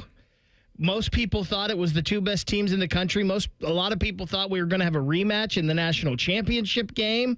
Because you want to talk about stakes with that game. If it's Ohio State, Michigan, winner goes on, and the winner faces Florida, and Florida wins that game, they beat Ohio State. We obviously know how that happened, but that enters the SEC into the national conversation. Like that enters Urban Meyer and the Florida Gators. It's a good point. And then you start to have what was the SEC's run of dominance. Like the top 5 he's got, I think only one of them is a true national championship. If I'm looking at 4 of the top 5, 2 of the top 5, I should say, are national championship games. Or no, because Georgia, Oklahoma is to go to the national championship. So number 1 is Texas USC national championship game. Number 2 is Boise State Oklahoma, which is just great. A random Fiesta Bowl. But that's the Statue of Liberty play is the one thing you remember from that. It's a great game, but it's just a Fiesta Bowl game. It is not anything more than that. It's not for any stakes. It meant a lot to Boise because I think it was either the first or second time they'd been on the stage. Number 3 on his list is Auburn, Alabama. It's kick 6. It's a kick 6. That's the one where, Alabama or Auburn rather gets to play. That's 13. You go to Florida State and they get beat by Jameis. Yeah, so that allowed them to play Jameis. See, that's the one we should have played in 13 if we just, handled Michigan State, and we couldn't. That one's, and then USC Notre Dame. I watched all of these games. I remember watching all these games. This is the Bush game in South Bend. A great game. A great game, but it's not number 1 versus number 2, and the stakes are nothing. The winner didn't do anything. I mean, it was nothing in 2005. 2017 Rose Bowl rounds out the top 5. That's Georgia, Oklahoma. That's the Sony Michel walk-off is what that one does. That's Baker's best chance. They actually led 31-14, Oklahoma did in that game before Georgia rallied to win it. I think you guys are right. I think number 1 versus number 2 should have been much higher in this thing. It should have probably been the number 1 non-national championship because I think you have to consider stakes in this thing. These were all great games, and these top 4, and I kind of mentioned this the other day with us, because of a moment, we may think of a person or a team or a game in a better light than we do. Mm-hmm. Like, we'll always remember, and I don't think there's any doubt Texas USC is number 1 on this, but you've got the moment of Vince Young, like gliding into the end zone and jumping with his arms out. You've got the Statue of Liberty play in the Boise State-Oklahoma game, the 109-yard kick return. We'd never seen that before in the Auburn-Alabama, and then the original tush push, if you remember from that USC Notre Dame game. Sure. I think sometimes we get those moments and we think games might have been better than other ones or than what they might deserve. I think you're right. I think the biggest thing that hurts 06 is what happened in the national championship game. I think because Ohio State lost that game, it kind of goes to what I was telling you about my theory on Troy Smith, too. I think because Ohio State lost that game, 06 Ohio State is largely just missed. It kind of is. The one thing about the Ohio State-Michigan game from 06, it never felt to me like Michigan was ever going to win. I know they scored first in the game, but then you answered them in the first quarter, and then they never really, you got it to 21-7 in the second. As soon as they would get a touchdown to go to 21-14, then you'd answer and make it 28-14. And in the second half, they closed it to 4 points in the fourth quarter, but then on the very next drive, you score to go up 10. So it never really got that true walk-off thing. They scored to make it 42-39 with a couple of minutes left in the game, and once that onside kick's recovered, that's kind of the end of it. I think maybe that's part of it. I'll tell you the one that to me should have been on this list is 16. I think the 16 game's an all-timer. That's Curtis Samuel. That's Curtis Samuel walk-off. That's number 2 versus number 3. The stakes were enormous for both. Harbaugh trying to beat Ohio State, early on in his tenure. They played better. Remember, that's the Malik Hooker pick 6, and then Jerome Baker had another interception that really helped Ohio State out, or that one was starting to get out of control. JT wasn't particularly great. If memory serves, I think he was under 500 in that game. But that's the famous Harbaugh. The spot. Yeah. It's really pretty crazy, that the spot. So that's the one that I kind of go to a little bit is that's one's probably one of my favorites that doesn't get quite the attention or talked about that it deserves. So if I had to pick a Buckeye one to be on that list that's probably the one for me that would. The 19 Ohio State Clemson game is pretty damn good too. But that's not really close. That was just such a dominant performance in 19. Bo, to your point on J.T. Barrett in that game, go ahead. Passing-wise, he was not great. 15-32, 124 and an interception. But he was clutch running the football that day. 30 carries, 125 yards, a touchdown, and he got the first down that caused the Harbaugh famous line. Just a question. It's an all-time finish. About this top 25 in general, because Texas I think appears in 4 of these games. From the 2024 college football playoff, was the Peach Bowl the best game between Texas and Arizona State? Was that the most entertaining game of the first 12-team CFP? I don't know. Texas-Ohio State was pretty damn good. It might have been. I think he's got an argument for it. Yeah, I mean, it was pretty good. It kind of had all of it. The hard thing with this is when you're doing like the best games is it's, you're quick to like view it through your eyes and what, kind of the things that the way that it worked out for you. So like the fact that you win or whatever. I do think Ohio State, Texas that year was pretty damn good. This last year, that was a pretty dang good game in the semifinal. I think they got the right one right. I think 02 Ohio State Miami ought to be higher. I would place it number 2 on this list, behind only the Texas USC game. To me, that's kind of the rarefied air that game deserves. I don't think you can have games without stakes. Like USC Notre Dame, I don't think you can have that. I mean, the kick six, it allows Auburn to play for the national title. I was watching that one live too. And waiting to do a live shot, I want to say from Ann Arbor that day in 13. I think so. Yeah. And then Boise State, Oklahoma. That can't be 2. The stakes just aren't there. You have to have the stakes, I think, for it to be an all-time game. Go ahead. Way down on the list, he's got App State and Michigan from 07. And like the next week, I think Michigan lost to Toledo. Yeah, it's also like that's more of a moment. Right. No one was watching that game. Everyone watched the last 2 minutes of that game, or everybody saw it, but no one was actually watching it. I was actually watching. The only reason I was watching that game is because it was on in the press conference room at Ohio Stadium, and it was on in the TVs in there. That's how I watched the end of that game. I can't remember who he opened with that year, but I remember hearing that and being able to watch that App State had beaten Michigan. Les Tim May, best game he covered, favorite game he covered. That's coming up in 2 minutes. Bishop and Friends right here on The Fan. Hey, it's Anthony Rothman. From sold-out stadiums under Friday night lights to more than 100,000 screaming fans on the banks of the Olentangy, America's football capital is right here in Ohio. But the greatest football players and coaches of all time live up the road in Canton at the Pro Football Hall of Fame. And a trip there should be on every football fan's list. Go to 971thefan.com/goldjacket and enter to win a VIP experience to the Pro Football Hall of Fame. Ignite the passion. Relive the glory. The Bobcat National Sales Event is happening now at Bobcat Enterprises. Get up to $10,000 in rebates or choose financing as low as 0% for 60 months on the industry's most comfortable compact loaders. See Bobcat Enterprises in Hilliard, Reynoldsburg, or Zanesville today for incredible savings during the National Sales Event, and find the current specials and full line of products at bobcatent.com. Some restrictions apply. Length of contract and rate may vary. Offer ends June 30th, 2025. Bobcat Enterprises, celebrating 50 years of serving you.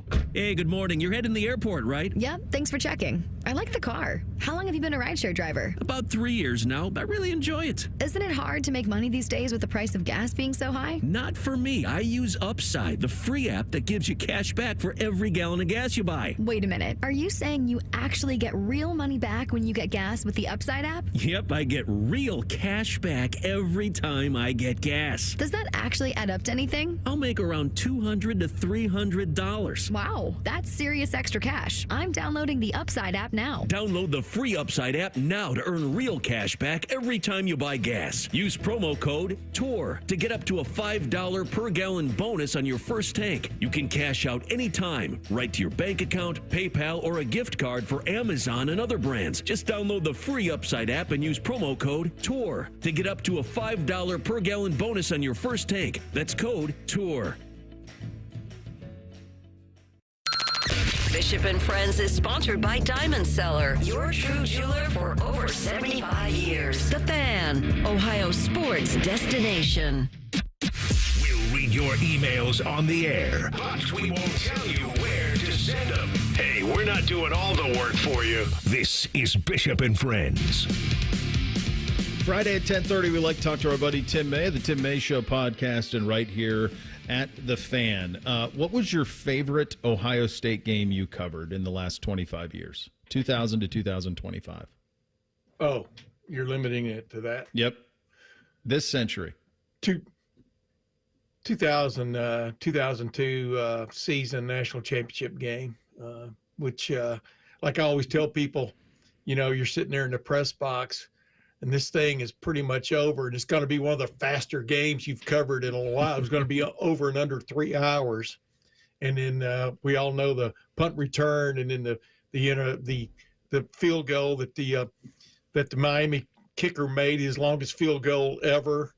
And as Matt Wilhelm said, he touched it with one finger. If he'd gotten two fingers on it, it would have been blocked. But instead, we had that ridiculous overtime with the premature the premature ending of the game when the fireworks went off, and Kellen Winslow had problems to this day with how the thing ended, but all the controversy that came at the end of that game, when in fact it wasn't. It was at least defensive holding. We all know that, on that one play. And then Maurice Clarett scores the touchdown, and C. Grant comes off the edge.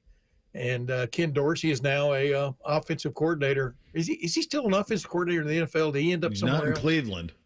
Yeah, I know. But you know what I'm saying. Yeah, I do, yeah. Ohio State tattooed him, and we saw one of the worst injuries you've ever seen. And then the kid get drafted anyway, and Willis McGahee. Yeah. Just right on down the line. That game had everything, including Ohio State's first national championship since 1968. So, final answer: 2003 national championship game, 2002 season. Yeah, I mean, I think that one should be 2 of the whole. Of everybody, I think only the Vince Young game against USC is better. I thought you were talking about just Ohio State game. No. I just asked you about Ohio State. The reason we got into this is that the Athletic is having a lot of fun with ranking the 25 best things this century. So 25 best coaches, 25 best players, 25 best teams, games, so forth and so on. And they did the games one today, and we were just talking about it. And they have 3 Ohio State games on the list. They have that one. It's number 6 overall, which I think is pretty crazy for it to be that low. I could only. Let me ask you argue. a question, though. I mean, I really thought the 2002 Ohio State national championship game was better. I mean, if you want to get in nuance, better than the Texas USC game, because it literally was over, and then it wasn't over, and then it had all the controversy. I mean, the whole thing with USC and Texas was when it was time to make a play, Texas had his best player on the field, Vince Young, and he made the play. And when it was time to make a play for USC, Reggie Bush wasn't on the field. You know what I mean? So it's like, I mean, there are all these things I look at that game that were like weird, but it didn't go to OT. And I just thought it was, I just thought the Ohio State game just had so much drama all the way around. They were given no chance, 13-point underdog, right on down the line. I just think it trumps almost anything else you can put on that list. Yeah, I would have it just 2 to the crazy. USC had a lot of that too. The USC Texas game. USC was actually up 12 with 6 minutes to go. Right, like that game was tight the whole way, and SC was up 12, and then Texas went bang bang. Lendale White didn't pick up that first down, and then you get the walk-off thing with Vince. I think it's between those two. I think those two are both should be. But 1 and 2. Isn't it amazing though? Even in college football, the thing that stood about Vince Young was everybody knew what was coming. Right? Yeah. And it's kind of like when you used to play.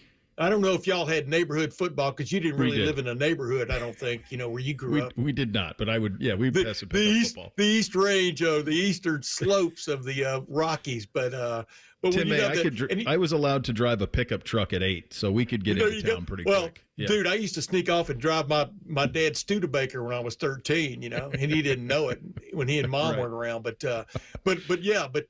when you had that one guy, like in our neighborhood, it was Richard Reynolds. Nobody could handle it. You never wanted to play tackle because you couldn't tackle him, So, yeah, Vince. But that was Vince Young. No matter what Vince Young did as a pro, you can't take away 2005. He should have won the Heisman Trophy. Still don't understand why he didn't. But I voted for him. I think the one thing I agree with you that in retrospect probably should have. But Reggie Bush was unbelievable that year too. I mean, he was unreal that year at USC. And they were in the middle of that. That's the thing. There's a lot of parallels between USC in 05 and Miami. There's a lot of parallels in both of them, really, because Miami hadn't lost in 3 years. USC hadn't lost in 3 years. They were both going for kind of history, right? Back-to-back national champions. So, they were going for that as well. So there's a lot of parallels between those games, certainly. So the other two Buckeye games on the list were the Georgia-Ohio State game and the 2022 Peach Bowl. That is an all-timer. And then the game of the century in 06 between Ohio State and Michigan. Those are the three that are on there. I thought 16. I thought 16 Ohio State, Michigan, it maybe needed some consideration. That's the Curtis Samuel walk-off. Yeah, the 06, though, everything that went on with that game, including it turned out to be a great game. Troy Smith to Robisky in the corner there to seal it. But Bo Schembechler dying the day before. Are you kidding? Are you kidding? And then I've always said, that during that game, Bo and Woody were up in heaven, feuding with each other and then throwing rocks at the field or rotten bananas because what are you doing? This is 41-38. Well, that's not Ohio State, Michigan. 10-9 is Ohio State, Michigan. Did you?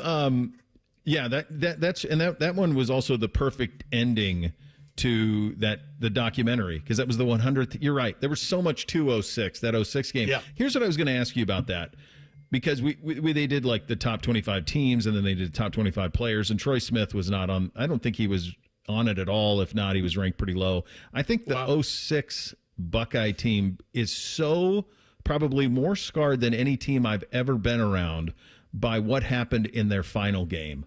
It's almost like what happened in the Florida game undercut the season, and they were number one from start to finish. Yeah, well, that's the great interesting thing about this debate now. About will the game be marginalized by the playoffs, which we saw it already happen last year. When you lose to Michigan and then you win 4 in a row and win the national championship, which would you truly rather have, right? Yeah. And I think 06 puts that in perspective. Yeah, they beat Michigan again, but then, for one of another term, we're embarrassed against Florida. And it was so crazy because Ted Ginn Jr., the fastest guy on the field, not just on Ohio State, the fastest guy on the field returns the opening kickoff for a touchdown. And Roy Hall runs into him in the end zone. Ted Ginn Jr. sprains his ankle. I'm just reliving it for anybody who hasn't heard that story a million times. And then Ohio State had a lot of things planned for Ted Ginn Jr. in that game. And I remember asking Urban, the head coach of Florida then, Urban Meyer, the next day.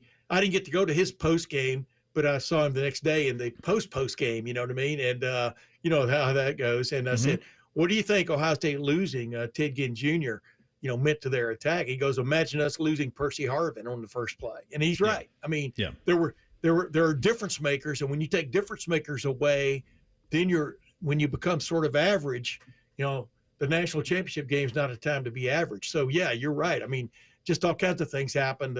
In-N-Out Burger, Urban was brilliant too, Tim. Urban was brilliant in his game plan. They didn't. There wasn't a lot of Tebow. The other thing he did in that game, because that was the last thing I covered from the Florida side. I was covering the University of Florida at that time. I didn't move here until May of 2007. What Urban did, we didn't meet that week, did we? We did not. No. Shortly after I got here, we did. But what was like, they were throwing to Dallas Baker. They were throwing to the tight ends. Like, they were doing stuff offensively with Chris Leak that I hadn't seen them do. They were really expertly prepared for that. What does Tim May always say? The most open guy in any offense is the tight end. And when you get to playoff games and championship games, that's where you really exploit it. But I want to tell you something.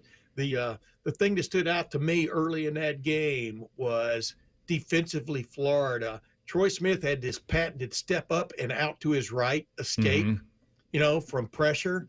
Yeah. He did that the first time, and I can't remember the Florida defensive lineman bear hugged him and took him to the ground. I went, uh-oh. Yeah, but I just thought, they have scouted this offense big time. Of course, they had a month to do it, too, They did, yeah. What do you make of you see this, and the guys that I always paid attention to from Texas were Kirk Bowles and then Chip Brown. Both those guys are pretty locked into what's going on at Texas. And we have the story yesterday from Chip Brown that Texas was asked to move the game to Sunday night, and Texas said no, and I don't blame them. They're under no reason to make things good for Ohio State, but obviously Ohio State efforting to not have to play Texas-Ohio State at noon because they want the environment. They want everything that comes with it, and it is better at night. It just is. It feels like we're stuck now, though, that it's just going to be noon, and that's the way it's going to be. I remember in 2005, I went down and spent 4 days at Texas. Ray-Stein sent me down there to do, because Ohio State had never played Texas ever. It was 103 to 105 every afternoon in Austin. One of the many reasons I moved away from Texas. But number two, I haven't gotten this totally straight because I did try to get this straight with somebody at Ohio State, and I didn't get a clear answer like I wanted. But I've always understood that the home team really calls the shot there, and so I don't know. I didn't understand why, because there have been some road night games in the past that Ohio State would rather not have played, right? And not have played at night. Let's put it that way. And I always thought the home team held sway no matter what. I think one of the problems is the idea of moving it to Sunday. That's it. That week might have been the problem because now Texas, if it wants to, can claim, well, we've already got our plan set for set. I mean, think about the changes you have to make logistically to play on Sunday instead of Saturday when you've already made your plans to play on Saturday, right? Oh yeah. So I'm talking about hotels, everything Flights, else, hotels, all of it. Yeah. Yeah. So there's a lot going on there. By the way, you see where the commission might not get formed or might be delayed. As Hayden Fry, former coach at Iowa, would say, what a surprise. Yeah. I mean, until they call it what it is, Tim, this is what it's going to be. Hey, by the way, me and Eric are after another. Eric and I are doing 3 hours tomorrow, and we're going to have Mike Shank on from Meyer Shank Racing to preview the Indy 500 among other things. So I'm looking forward to that. Who do you got? Who do you got winning? First time you've not. Who do you got winning? I'll get you out of here on that. Who's winning? Yeah, it's the first time I ain't been there, but obviously I'm keeping up with it. I still think Scott McLaughlin's going to be hard to beat, even though he's one of the Penske guys. But his car was legal, so to speak. We'll talk about that tomorrow, about how over the top this thing has been blown out of proportion. But I like him coming from the fourth row. I still like him having the fastest car at the end of the race. All right, there you go. You have that to look forward to tomorrow, which is very, very good. Enjoy your long weekend, my friend, and we'll look forward to listening to you tomorrow. Thanks for your time, pal. Always a pleasure. You know that. There he is, the great Tim May, joining on the Bryan Heating and Cooling Systems Fan Guest Hotline. We hit Thing or Not a Thing up next. Bishop and Friends right here on the Fan. Winners of the prestigious Platinum Microphone Award every year, given to the best radio station in the world. No need to look it up. It's real. The Fan. At Tropical Smoothie Cafe, summer is our season, and we're kicking it off with a free 12-ounce Sunrise Sunset Smoothie for National Flip-Flop Day on May 28th from 2 to 7 p.m. Terms and conditions apply. This is Jeff for Tri-State Men's Health, where we've successfully treated thousands of men for low testosterone and helped them feel like their old selves again. Please take a moment and listen to how we help Billy. Hi, I'm Billy Hatcher, a former professional baseball player, and I'm a patient at Tri-State Men's Health. Before I started the treatment, it was like my body was sore all the time, and I was feeling very, very sluggish. One day, I would be full of energy, and the next day was like, where did all my energy go? And since I've started, my body hasn't felt this good in a long time. I feel like, I'm not 21 to 25 again. It's just been great. I feel very, very comfortable coming here. When you have the energy, it's amazing. You get to do so many other things that you couldn't do prior to that. If you're tired of hurting in the mornings, you want to improve your health, you want to feel better, give a call to Tri-State Men's Health. I promise you, you will feel better. Thanks, Billy. It's true. Call 800-900-9654 or go to tristatemenshealth.com. Do your good-looking shoes hurt and you don't want to wear ugly shoes? At the Good Feet store, we can help you wear your heels, boots, and dress shoes again in comfort. Trade in your bad feet for good feet at the Good Feet store. We've discovered the perfect morning ritual, the 2 for $6 breakfast sandwich deal at Tim Hortons. Every sandwich is made to order with a freshly cracked egg and melty cheese, just the way breakfast should be. Choose between savory sausage or hickory smoked bacon, served on a toasted English muffin or flaky biscuit. There's no wrong way to mix and match this tasty deal. 2 breakfast sandwiches, just $6. Perfect. Only at your neighborhood Tim Hortons. At participating U.S. restaurants, single item at regular menu price. Modifications and tax extra. Exclusions and additional terms apply. Care Heating and Cooling. Honest technicians, honest pricing. Call 1-800-COOLING. It always seems to happen at the worst time. You're finally in bed after a long, hard day, and then you hear it. You sit up, heart sinking. Is that coming from the ceiling? All of a sudden, it's a middle of the night flashlight hunt to find the leak. But don't worry, Newman Roofing has you covered, literally. With more than 3 decades in the business, we've seen just about everything a storm can throw at a roof. Our teams know how to spot the problem, explain your options, and fix it right the first time, with craftsmanship and care you can feel good about. We're not just here for a quick patch job, and we never will be. We're here to make sure your home stays protected season after season. So when it comes to your roofing, siding, or gutter needs, choose the company you can trust, Newman Roofing. Call Newman Roofing today at 614-NEW-ROOF. That's 614-NEW-ROOF, or visit online at newmanroofing.com. Don't just get a new roof, get a Newman roof. May I have your attention for some important programming news? Whew! Sorry. T-Bone and Tyvus are hosting mornings weekdays at 6. That means Common Man and Timmy will share Bro Love at 3. My thoughts exactly. The Fan. Hey, what's up? It's T-Bone. Summer is officially here, and that means rising temperatures. You're going to be thinking about how you can keep cool all summer long. What's the best plan here? Well, one of the ways you can beat the heat and keep the air conditioning you're paying for in your home is to get Window Nation's energy-efficient vinyl windows. And now's a great time to do it. They've got a semi-annual sale where you buy 4 windows, you get 4 windows for free. Plus a free entry door when you purchase a whole house full of windows. No money down, no interest, no monthly payments until 2027. It's a deal that can't be beat. You're getting a great deal from Window Nation because they are high-efficiency windows that are also very affordable. They do that by working directly with the top window manufacturers in the country, which means all their windows are assembled right here in the USA. But don't wait on that semi-annual sale. You buy 4 windows, you get 4 windows free. Free entry door when you purchase a house full of windows, plus pay nothing until 2027. You've got to schedule your estimate today. Call 866-90NATION or visit windownation.com. Once again, that number, 866-90NATION or windownation.com. The Fan Guest Hotline is sponsored by Right Way Heating and Cooling and Bryant, doing whatever it takes to keep you and your home comfortable. The Fan. When General Sherman marched through Georgia, he was listening to this show. Use your skills for good, young warrior. This is Bishop and Friends. Indeed it is, and we are proudly sponsored by our great friends at Diamond Seller, your true jeweler for over 78 years. Time for a little thing or not a thing. Hit it, fellas. Thing or not a thing. Sponsored by Billiards Plus. Find your next grill and everything you need for the master griller. Billiards Plus on Dublin Center Drive in Dublin. In front of a sellout crowd last night at State Farm Arena in Atlanta, the Indiana Fever beat the Atlanta Dream 81-76. Caitlin Clark scored 11 points in the win, but she missed all 5 of her 3-point attempts.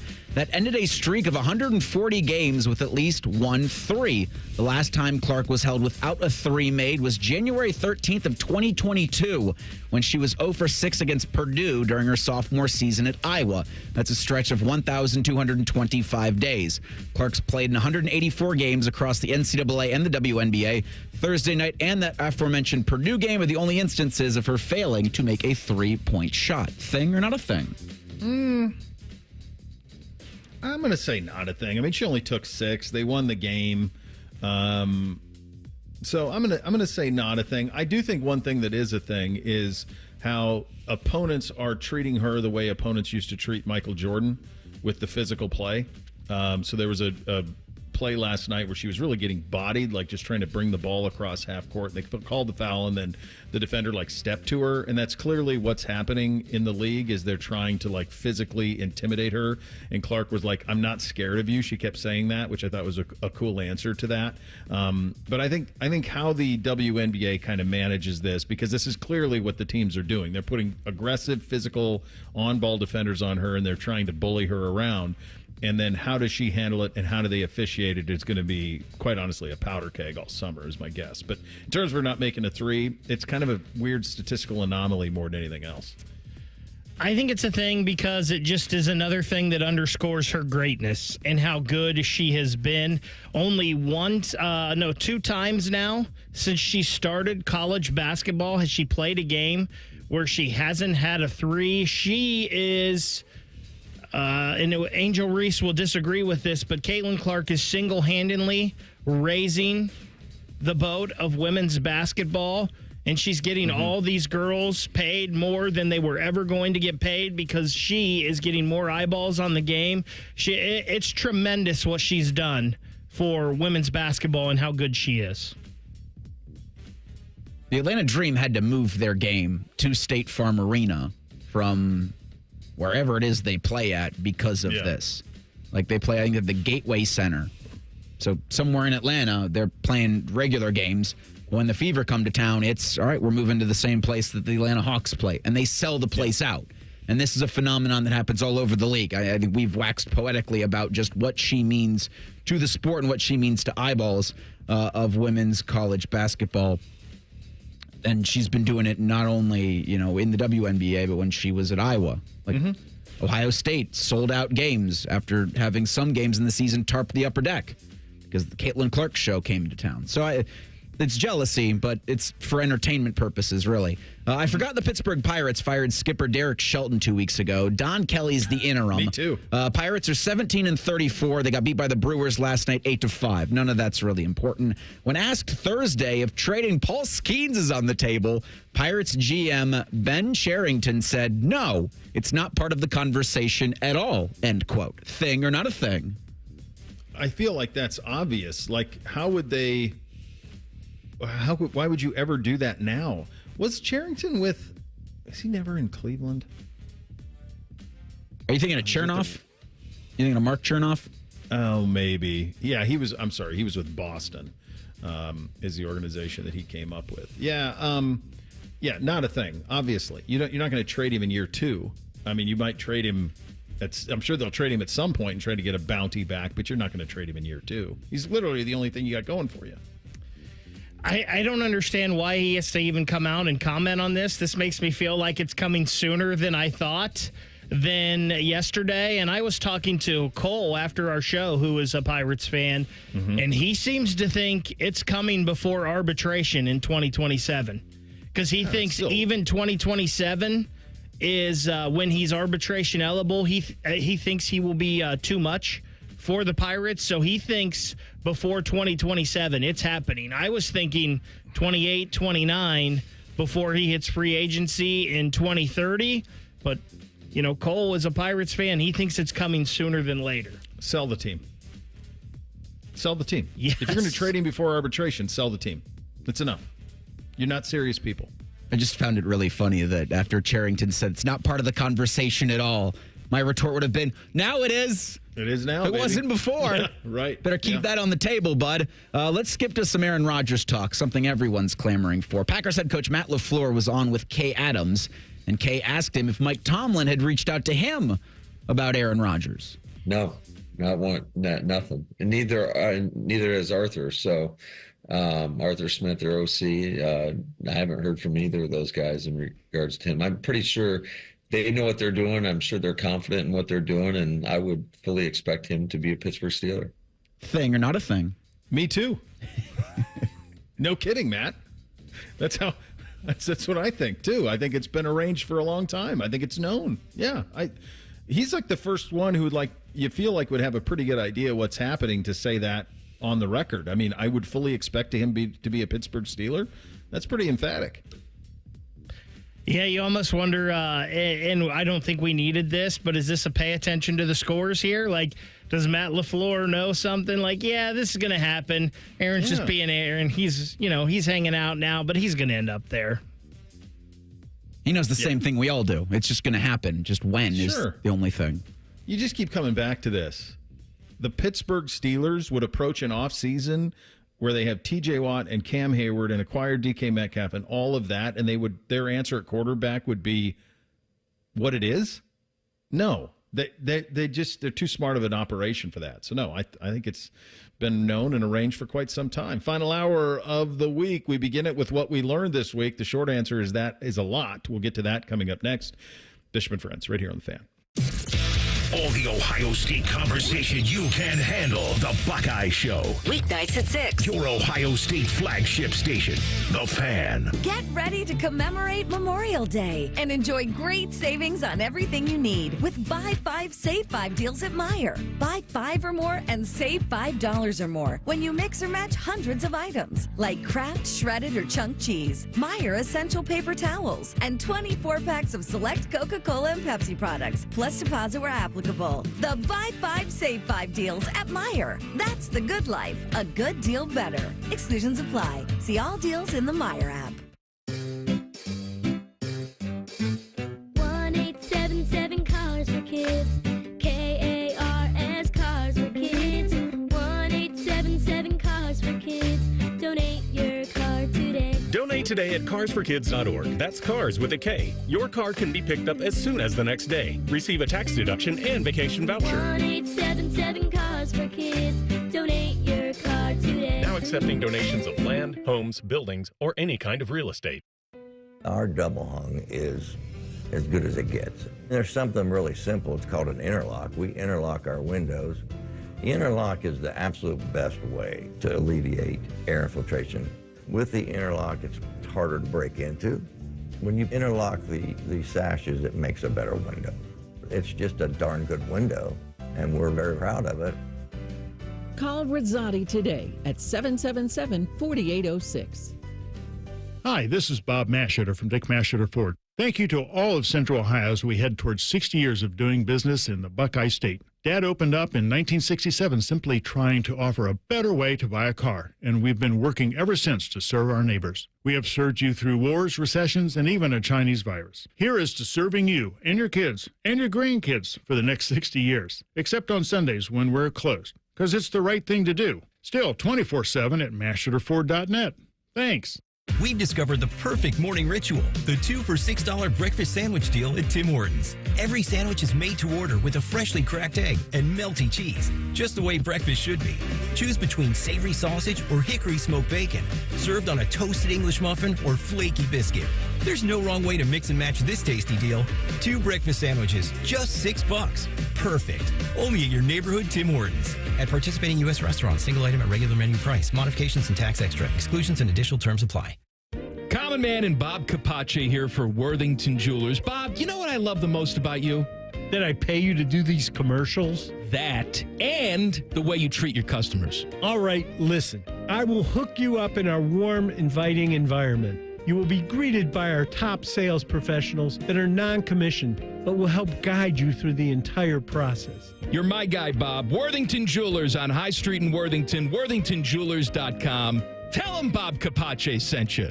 Hey, good morning. You're heading to the airport, right? Yeah, thanks for checking. I like the car. How long have you been a rideshare driver? About 3 years now. I really enjoy it. Isn't it hard to make money these days with the price of gas being so high? Not for me. I use Upside, the free app that gives you cash back for every gallon of gas you buy. Wait a minute. Are you saying you actually get real money back when you get gas with the Upside app? Yep, I get real cash back every time I get gas. Does that actually add up to anything? I'll make around $200 to $300. Wow, that's serious extra cash. I'm downloading the Upside app now. Download the free Upside app now to earn real cash back every time you buy gas. Use promo code TOUR to get up to a $5 per gallon bonus on your first tank. You can cash out anytime, right to your bank account, PayPal, or a gift card for Amazon and other brands. Just download the free Upside app and use promo code TOUR to get up to a $5 per gallon bonus on your first tank. That's code TOUR. The playoffs are in full swing, and you can get in on all the action at ESPN Bet Sportsbook. Go from tracking the latest game-changing moments to placing bets in just a few taps. Right now, new customers can get $100 in bonus bets when you make your first $10 wager. Download the ESPN Bet Sportsbook app and sign up with promo code JOEQ, J-O-E-Q, to get started today. Must be 21 plus. Gambling problem? Call 1-800-GAMBLER. Terms and conditions apply. See app for details. Offer not available in New York. Hey, it's your resident Super Bowl champ, Chris Cannon. You've heard me sing the praises of 5-Hour Energy, but now I'm singing even louder because they've introduced an incredible new flavor, Spicy Cinco de Mango. Spicy Cinco de Mango has a spicy chili flavor followed by a sweet mango flavor. Yes, that's right, you heard me. A spicy energy shot. It's spicy, sweet, and a tad bit unhinged, just like your boy. And it's only available online for a limited time while supplies last. So don't wait. Head to 5hourenergy.com to order Spicy Cinco de Mango today. That's 5hourenergy.com. Broadcasting from the Lindsay Honda Studios. Honda makes the cars. Lindsay makes the difference. Visit lindsayhonda.com. WBNS-FM, HD1 Columbus. The Fan. Sports Center. Good morning. I'm Eric Reeser. The Cincinnati Reds cooled down a little this week. Terry Francona's squad dropped 2 of 3 in Pittsburgh, but had Thursday off. They'll return to Ohio's Queen City tonight to begin a 3-game series with the Chicago Cubs. First pitch from Cincinnati is 6:40. You can hear Friday's game on The Fan. We'll join in progress following the Buckeye Show. As for the Guardians, Cleveland's on a 2-game winning streak. Tanner Bybee struck out 7 last night in Detroit. The Guardians beat the Tigers 7-0. It was the first of a 4-game series. Game 2's tonight at 7:10. In the NBA Friday, the Knicks host the Pacers in Game 2 of the Eastern Conference Finals. Tip-off from MSG is 8 p.m. Indiana won Game 1 earlier this week. They'll host Game 3 on Sunday. In the NHL, the Dallas Stars host the Edmonton Oilers tonight at 8 in Game 2 of the Western Conference Finals. Dallas leads 1-0. Edmonton will host Game 3 on Sunday. Breaking sports news when it happens on The Fan, Ohio sports destination.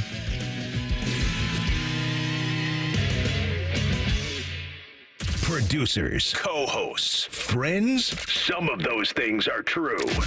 You're listening to Bishop and Friends. All right, final hour of the week here on a Friday edition. We kick it off with what we learned. We're not trying to do too much around here, but over the course of 5 days, you might have gleaned some stuff. Bishop and Friends present What We've Learned This Week. It's funny, like that.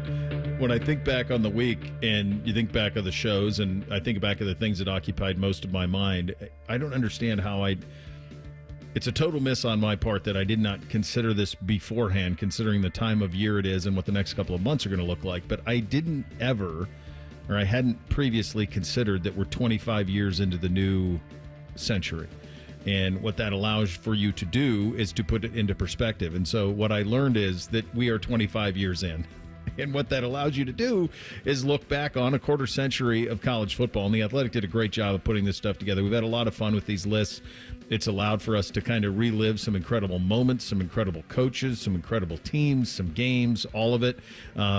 It's funny how nostalgia is a powerful thing for you because with much of this stuff, I found myself going back to my experiences while consuming it almost instantly. Like, what was it like for me to watch that? And I think one of the things that I realized this week is because I covered 06 from the other side, the gravity probably that team deserves, it doesn't get.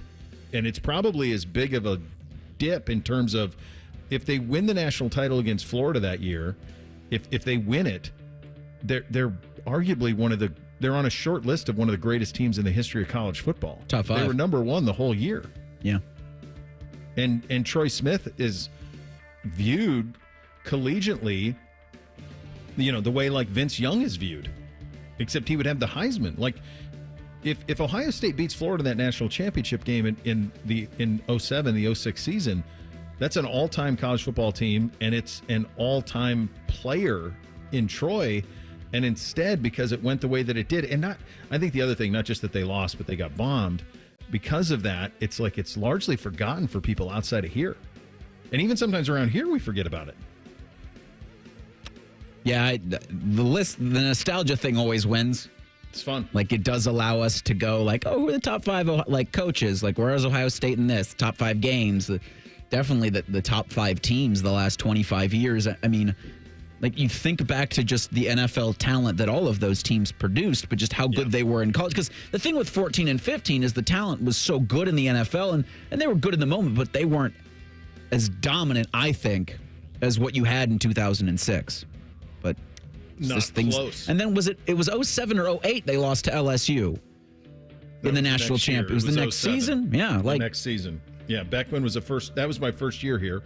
Beckman was the first team all Big Ten quarterback. That was the one where a billion things happened. They actually lost on senior day to Illinois. and then they went up to Ann Arbor and won, and they were running around with roses in their mouths, and then they were done. That was before a Big Ten championship game, and so 2 more weeks of play happened, and you went from outside the top 2 in the old BCS to all the way to number 1. I mean, LSU lost the next weekend, I want to say, to Arkansas with McFadden and those guys, Peyton Hillis, McFadden, and Felix Jones, I think. Those guys beat LSU the next week in the regular season finale. LSU had 2 losses. And then that press conference of that SEC title game was when Les Miles was going to take the job at Michigan, and he went up, had like an impromptu press conference, and said, I'm going to coach my damn fine football team. And I think Herb Street was right. I think Les Miles was going to go be the coach at Michigan to replace Lloyd Carr. And instead, all of these things happened. And I want to say it had to do with West Virginia and Pitt and all of that. There were all these crazy things. Maybe Missouri was involved somehow in the Big 12. I can't remember all of it. But there were all these things that happened, and LSU went from 4th or 5th to number 2, and Ohio State went from 4th or 5th or 6th to number 1, and all of a sudden it was a national championship game between a 1-loss Buckeye team and a 2-loss LSU team. Was that backyard brawl in 07 part of it, where you had Pitt beating West Virginia like 13-9? Because that was number 22 on this top 25 games. Yeah, that was it then. Okay. Yeah, because that was Rich Rod was at West Virginia, and Steve Slayton and those guys, they were going to play for the national title. LaShawn McCoy in Pittsburgh, and Pat McAfee missed 2 field goals in the second half. It's an incredible, college football. The David Ubben does a great job with a couple paragraphs on each, and this one on the backyard brawl in 07 just has a who's who of people. Like Dave Wannstedt's part of this, Paul Rhodes, Steve Slayton, Pat White, Rich Rod. Bo, I love your point here because it's one of the things that makes sports so great, right?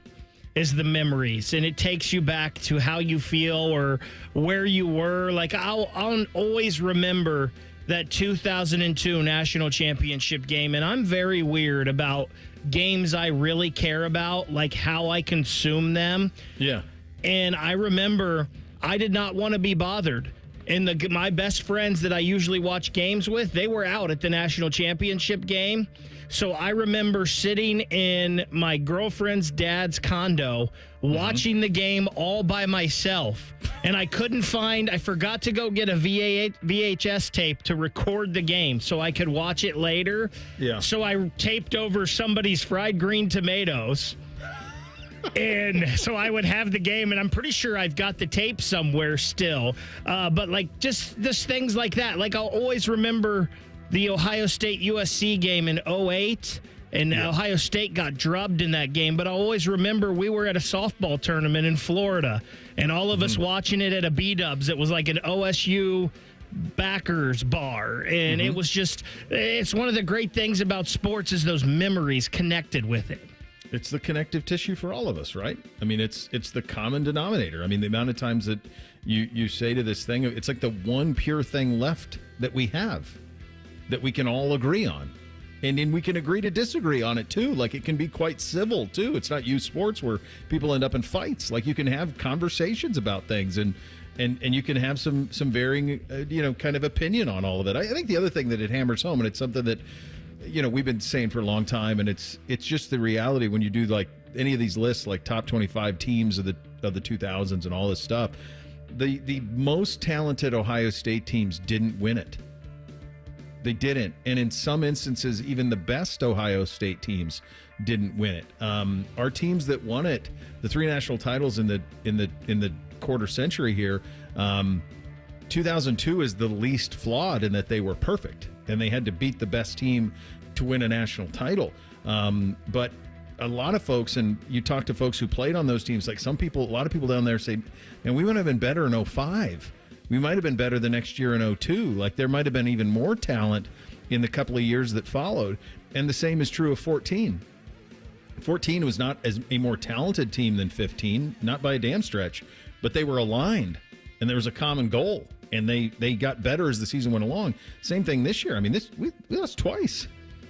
We lost to Oregon. We lost the most inexplicable loss, as inexplicable as any loss in the history of the program is the home loss to Michigan this year. But then you go on this all-time run. And so there's this weird thing historically because Ohio State is plastered over all of these lists, coaches, players, teams, all of it, games.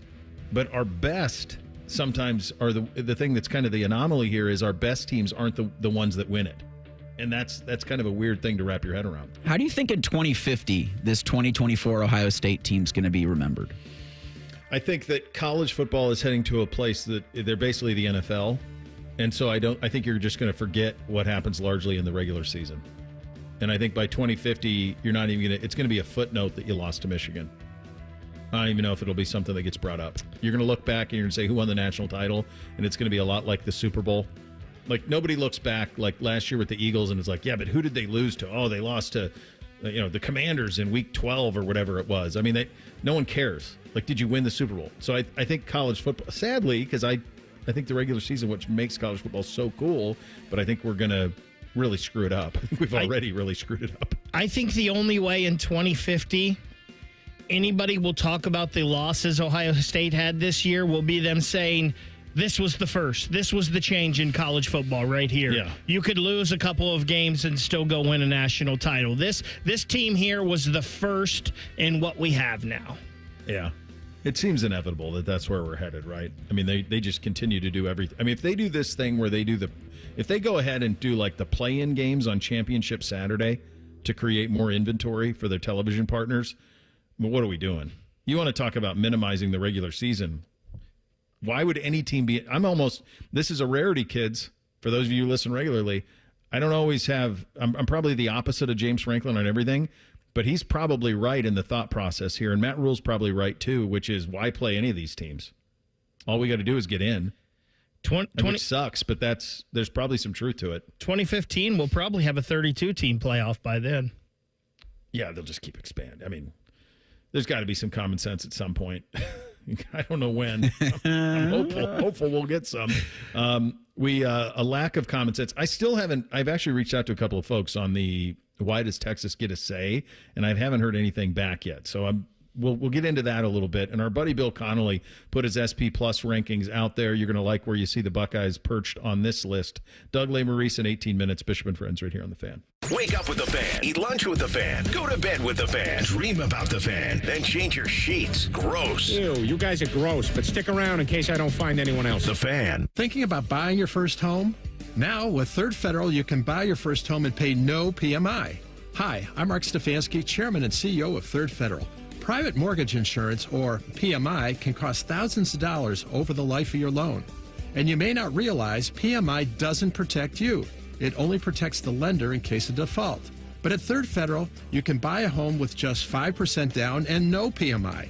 Plus, first-time home buyers get $750 off a closing cost. So if you're thinking about buying your first home, go for it and visit thirdfederal.com. Even before you find a home, lock in 6.625%, APR 6.685% on a 30-year fixed-rate purchase mortgage. Visit thirdfederal.com or call 1-800-3rd-FED today. APR reflects 15% down for $350,000 loan amount. Rate requires automatic payment program and is subject to change. Restrictions apply. See conditions for closing cost coupon at thirdfederal.com/FTHB. Equal housing lender. It's been a great run. Care Heating and Cooling has achieved goals I could only imagine 30 years ago. But now it's time for the next generation to take over. This is Mike Weens, now the retired founder of Care Heating and Cooling with my sons, Dennis and Ryan. Dad, I remember you saying that a family business should reflect family values, that a customer deserves to be treated with kindness and compassion.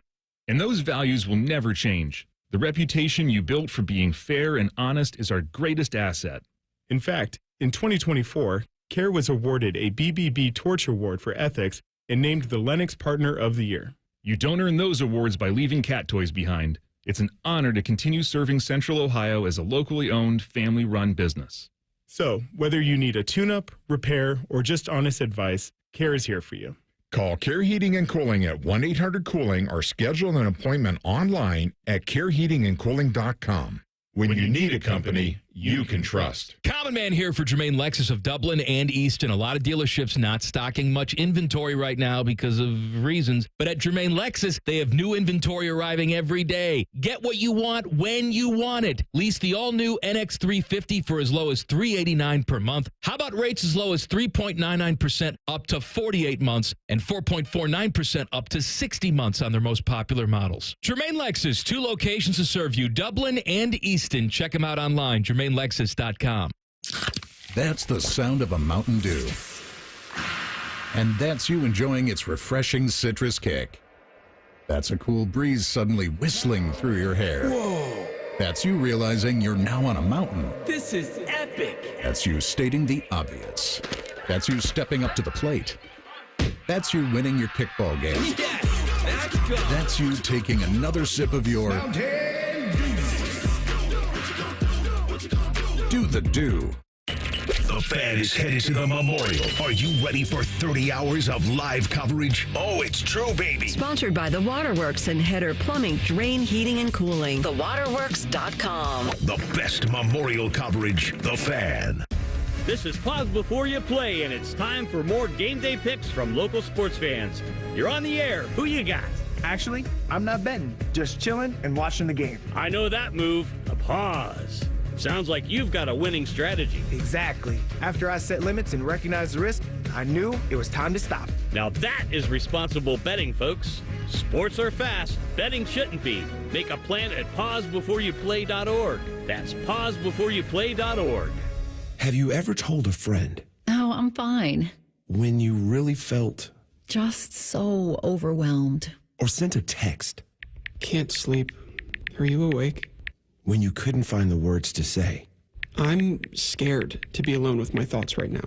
Then this is your sign to reach out to the 988 Lifeline for 24/7 free confidential support. You don't have to hide how you feel. Text, call, or chat anytime. Fan weather. From the Logan AC and Heat Services Weather Center. Hey there, Central Ohio. I'm 10 Weather Impact meteorologist Michael Behrens of your latest forecast. We're looking at a mostly clear sky as we head throughout the day today, but an isolated shower that could pop up this afternoon. The 60s later today. Temperatures will be back in the 40s tonight and make our way to the upper 60s of sunshine for your Saturday. That's your latest 10 Weather Impact forecast. I'm meteorologist Michael Behrens on 97.1 The Fan. Matty Ice is currently bathing himself in creamy jalapeno dip. And I've officially run out of ways to tease this show. Rothman and Ice. Weekdays at noon. The Fan. The uncle you never knew you had. The friends you kind of wish you didn't. This is Bishop and Friends. All right, you have 3 summer holidays. This one, Independence Day and Labor Day. Rank them. Independence Day, Chasm, Memorial Day, Labor Day. I think that's me too. I think I'm there. Go ahead, Bake. Yeah, I think it's July 4th because you're actually in summer there. You never know if it's summer for Memorial Day, but it is usually the kickoff to summer, regardless of the weather. So I'll go with that with number 2. I enjoy the Labor Day weather usually more. That's more my style, but that's also an end of summer, so it's a little bit of a downer. So that goes 3. Yeah, and unfortunately, like selfishly for our intents and purposes, it's hard to imagine a scenario where we're not working both Friday and Monday on Labor Day coming out of Ohio State, Texas. I mean, you're going to set the table for Ohio State, Texas, and then you're going to react to Ohio State, Texas. So that feels like a lock on both fronts. So that kind of sucks for our perspective. But yeah, I think that the Memorial Day has the potential. I think it has the biggest potential. It's entirely weather dependent. If tomorrow, like you just heard in the forecast there, like lows in the 40s, at least it's going to get to the mid 60s tomorrow, mid to high 60s. So that gives you a chance, but that's not pool weather. Now there will be people in pools because damn it, it's Memorial Day and we're going to get in pools or we're going to get in lakes, but it's going to be brisk. Your kids, is that what you're saying? Oh, they won't. No, the ducks are in there. Do you, at some point over the next couple of days, have the thought to yourself, if I jump in and pretend like I'm having the time of my life, maybe the kids join me? They are so past giving 1/10 of one damn about what I do. Okay. I think Bootsy, I might be able to get him kind of jacked up if I put the heat. Here's the thing about having a pool in Ohio. It's stupid. Like, I don't recommend it. It's really dumb because you're basically banking on about 2 months of use, 3 at most, because once they get into school and stuff, like they don't even think about it. So it's basically June, July, August is what you're banking on. And the thing that is the most, you have to be able to shut your mind off if you have one. So, like, I went out there last night to let Buddy Garrity out, and I mean, it's cold. It's in the upper 40s. It's gross. And what do you see? So you see the auto cover on the pool, and you see like the rain that had accumulated on it. And so the pump is trying to, pump the water off. And then what do you see?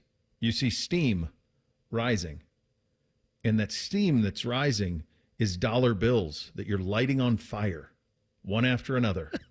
You're just lighting them on fire, baby, because you're heating something that nobody's getting in, that it's too damn cold. And unfortunately, the technology isn't such that it can keep all of that heat in. So that's just heat. That's just dollar bills, just fun coupons. That's all it is. That's why I've always been a big fan of friends with pools. Yeah, that's close friends with pools. That's what I like. It's like friends with boats, right? The blonde's all over me about, we got to get jet skis. I'm like, we go to the condo now twice a summer with all this stuff we do. We used to have jet skis, had them forever. They were great. Rent the jet skis. A jet ski is like Vegas. It's undefeated. You've never, ever jumped on a jet ski and been, this sucks. Everybody who gets on was like, this is the best time ever. And you're right. It is. But jet skis are incredibly expensive, and they're brutal to maintain. And if you're not using them every week, what are we doing? So I'm like, listen, let's rent them. If we want to rent them up there, fine, we'll rent them. That's cool. But like to own, I don't want to get back into that world of buying docks and storage and everything that comes with it.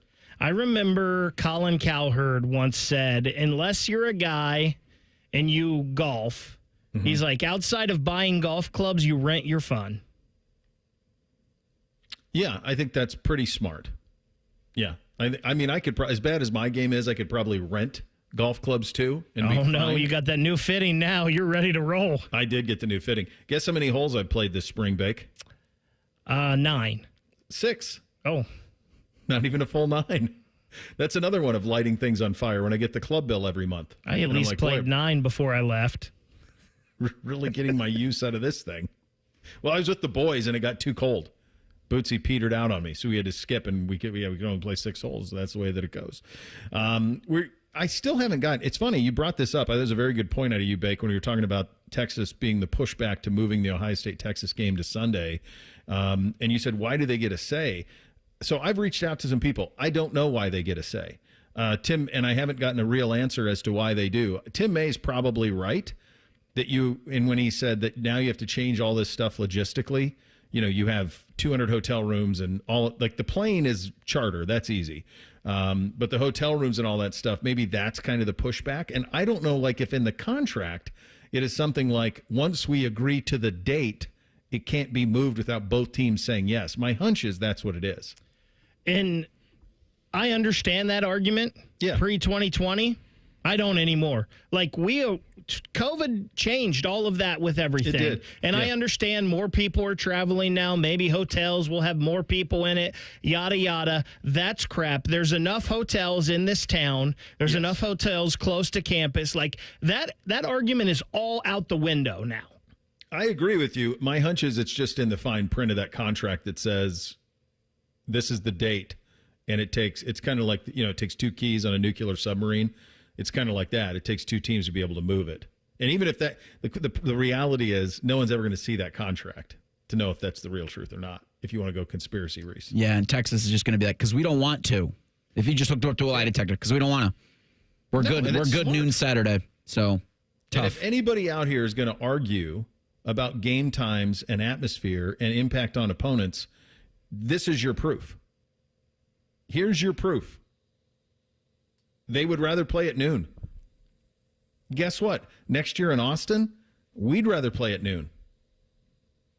You don't want to play at night, full-throated, full day to get lubed up. No one wants that. It's easier at noon. It's easier for the opposition at noon. And that's just the reality. It's what they signed up for, and it is what it is.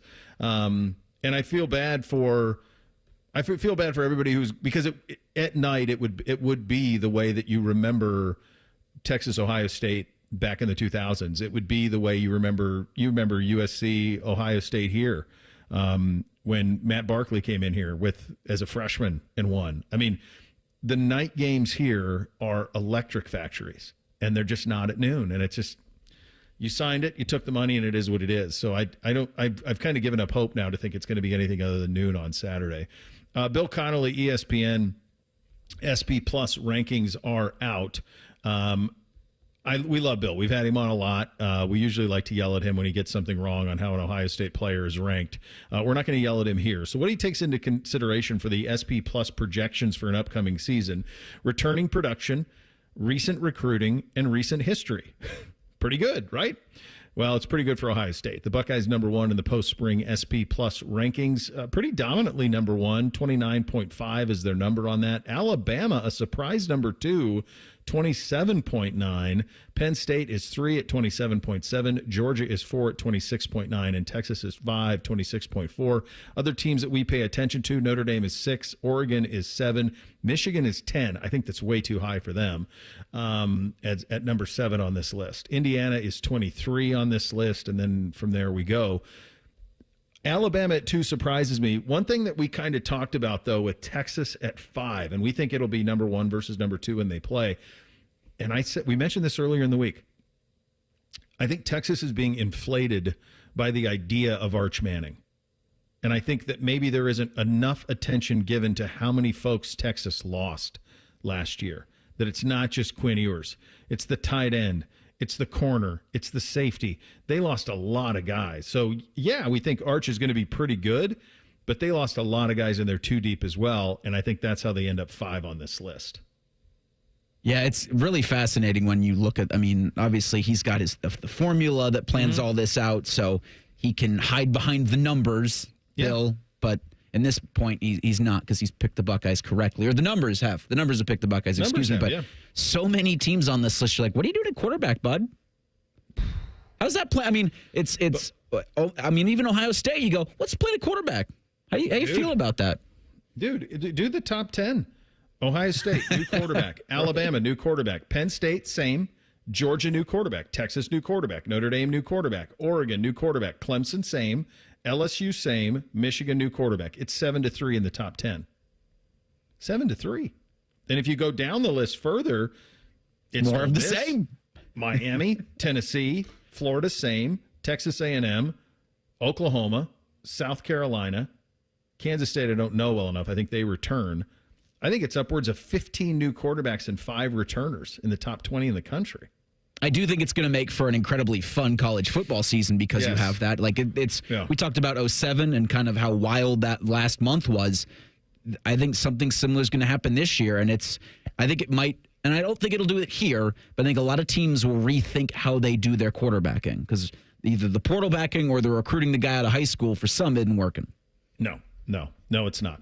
The King of the North, Doug Lesmeries, in 2 minutes. Bishop and Friends, right here on The Fan. Looking to sell your home? Don't pay 6% commission. Call my guys at Sell for 1% Realtors. They're full service, not a do-it-yourself kind of thing. On average, customers save over $10,000. Give them a call, 614-451-6616. That's 451-6616. Master Grillers Unite. The grilling season never ends at Billiards Plus. Come see their best-in-class grills for yourself and check out Central Ohio's largest selection of pool tables, game furniture, and shuffleboard. Family-owned and operated. Billiards Plus on Dublin Center Drive in Dublin.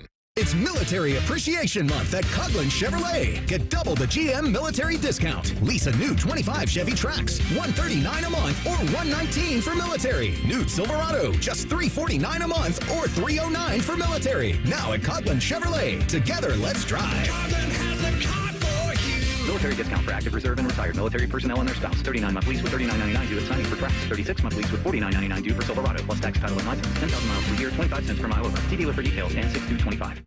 Hey, good morning. You're heading to the airport, right? Yep, thanks for checking. I like the car. How long have you been a rideshare driver? About 3 years now, but I really enjoy it. Isn't it hard to make money these days with the price of gas being so high? Not for me. I use Upside, the free app that gives you cash back for every gallon of gas you buy. Wait a minute. Are you saying you actually get real money back when you get gas with the Upside app? Yep, I get real cash back every time I get gas. Does that actually add up to anything? I'll make around $200 to $300. Wow, that's serious extra cash. I'm downloading the Upside app now. Download the free Upside app now to earn real cash back every time you buy gas. Use promo code TOUR to get up to a $5 per gallon bonus on your first tank. You can cash out anytime, right to your bank account, PayPal, or a gift card for Amazon and other brands. Just download the free Upside app and use promo code TOUR to get up to a $5 per gallon bonus on your first tank. That's code TOUR.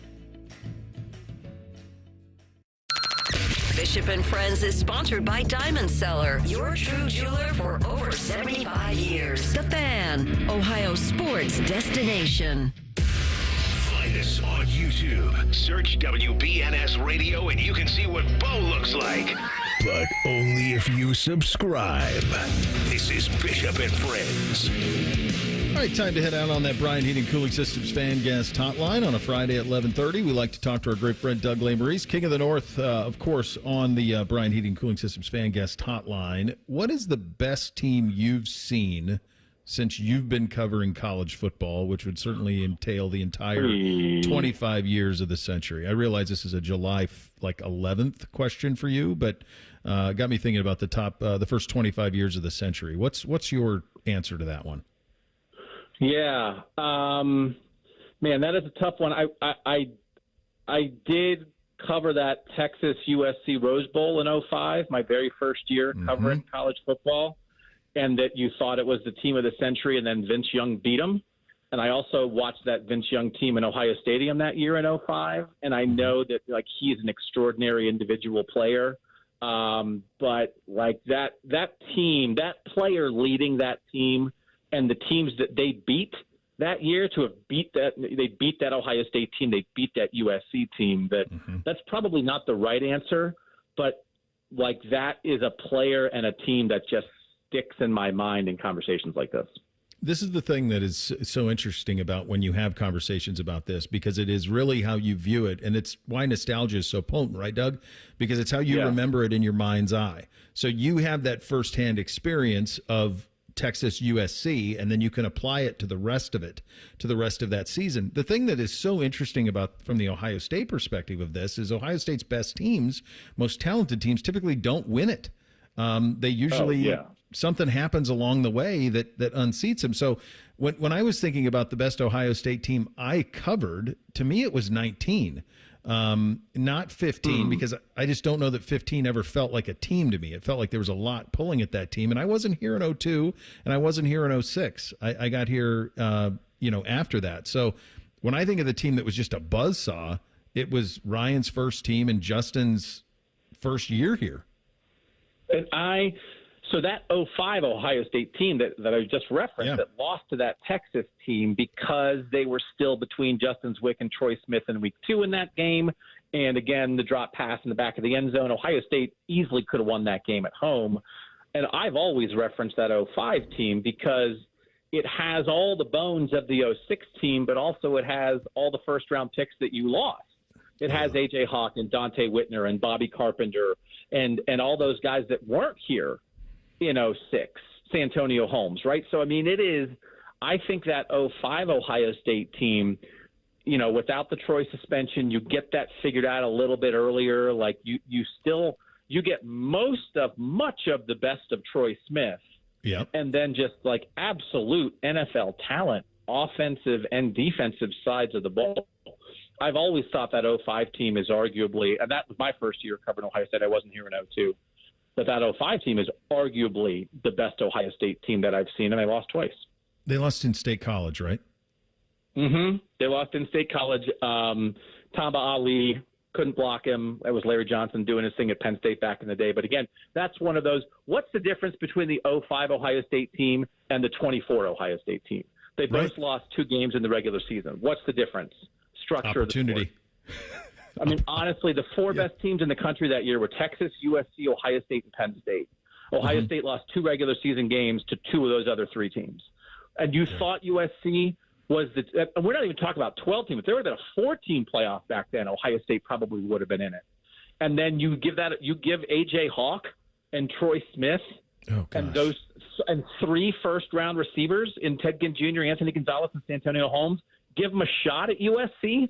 Give them another shot at Vince Young, just like Ohio State got another shot at Oregon, right? If they had gotten another shot at a team that I just said might be one of the best teams in the last 25 years, but if Ohio State had played Texas again in the playoff in 2005, I think they absolutely could have beaten them. Yeah. So anyway, structure of the sport, man, which is we could just do this. Why is college football the most interesting thing to talk about? It's because all of these things, because there is great tradition, but there is also such upheaval in the past 25 years that having conversations like this, there's just, it's not the same really in any other sport when you think about, how much it's changed when it's access to who wins it all. It's entirely subjective. Sure. I mean, It's a sport bait entirely on being unsubjective in your opinion. It still is. I mean, a college football playoff, they're going to rank them 1 through 12. Yeah, but humans are going to do it. And they don't all play the same schedule. And so some humans are going to sit in a Marriott and, get some great Marriott points and suck down some white tablecloth dinners, and they're going to decide these are the 12 teams.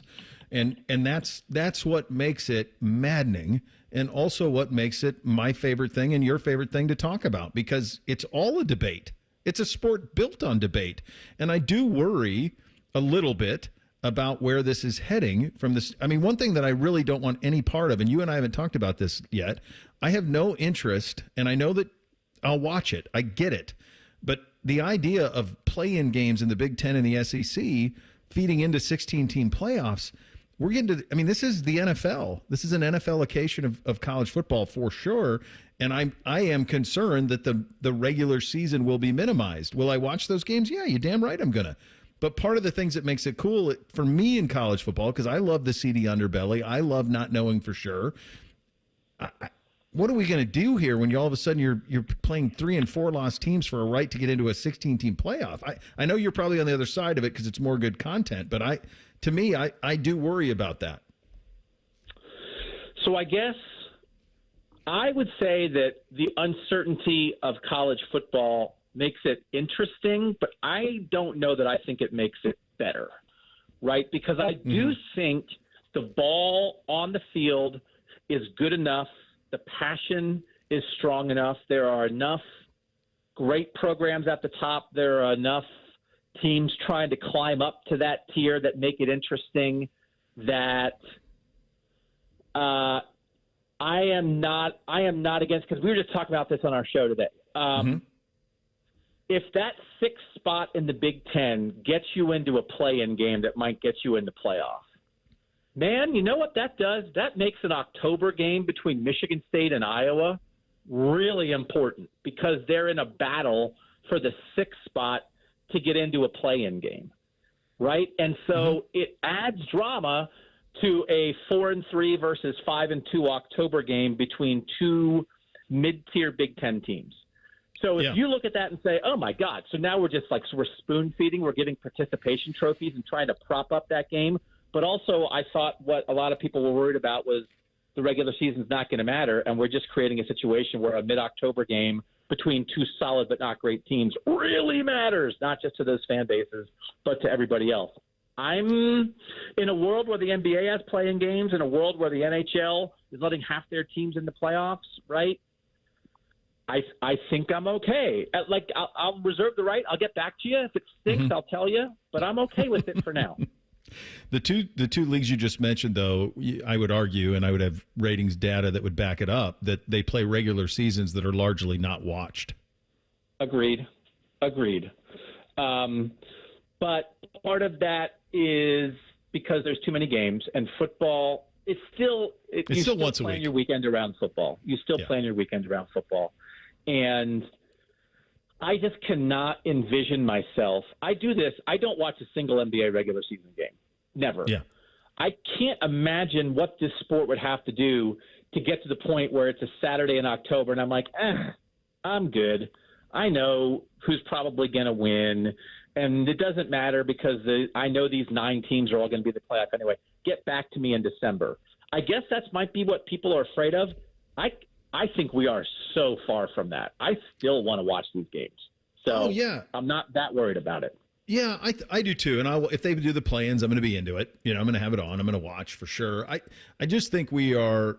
We're going to go a 1 through 12 seeding. So this is going to be something that will be engineered to make sure that the Big Ten and the SEC, they're the ones driving the ship. You're going to get to a 16-team playoff. There needs to be, I think, emphatically, I believe this absolutely, that there needs to be some common sense scheduling with the NFL. I don't think you want to do battle with them going forward. So this it's an incredibly critical point in the sport. And I do hope that they hold on to some of what made it so special. And I know that this is all about money. This gets us to the other part of the big topic this week, which is Texas, Ohio State. Look, it's going to be noon because Texas apparently has a say in this. Do you have a better understanding on this than I do, how Texas gets a say? No. I don't have a better understanding. My only initial reaction is you don't have a say on time, but you might have a say on moving the day. Yeah. So if it was they were going to move it from Saturday to Sunday, they said, we don't want to move it to Sunday. That affects our other schedule. Now we have whatever excuse they give. So they say, we need to play it on Saturday. And then Fox says, well, if on Saturday it's at noon. So I think that could be true. But again, like we've seen, right? I mean, the 2015 Ohio State opens on Labor Day on a Monday night at Virginia Tech. Like they agreed to that.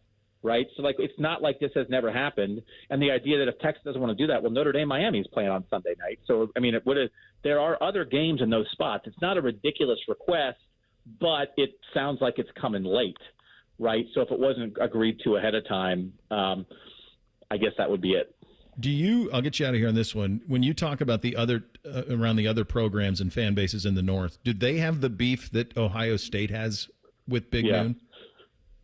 Just did a whole show on that. I certainly have talked to Michigan people who they say Michigan has carried the second biggest burden for Big Noon, and it sounds like Michigan fans don't care as much as Ohio State fans do. Yeah. So, and then it drops pretty quickly. I think Penn State cares. Penn State wants their night game whiteouts, right? They want that atmosphere. Mm-hmm. So I think Penn State cares the second most. But then you pretty quickly, Bo, get to teams who just would be thrilled to be on the big national game. Yeah. So, I mean, that's almost everybody in the Big Ten. And then Oregon can't play a home game at noon because it'd be at 9 o'clock in the morning. So, like, none of the Pac-12 teams can. Oregon's off the board. Ohio State really cares. Penn State cares. Michigan fans seem more okay with it. And then anybody else, if you tell Iowa or Wisconsin or Michigan State, like, hey, you're going to be on Fox, you're going to be the national game, but you got to play at noon, and that's 11 Central. I think Iowa program, fans, everybody, teams like that, Nebraska, they'd say, where can I sign up for that? So it is a uniquely, I think, almost uniquely Ohio State problem, but that doesn't mean it's not real. And the bottom line is 5 out of 14 Big Noon games last year were home games in Ohio Stadium, and they've just pushed Ohio State fans in the program too far. Yeah, I think everybody gets it. That they've reached – what's the breaking point, right? I mean, you do this every day. Bo, you know the breaking points. We're at the breaking point. And that's on Fox that they took it. They know they took advantage of it. They know. It's not like they're shocked by this. They pushed it too far. So what's the reaction? This is the reaction. Yeah, I just don't know if they can do anything about it.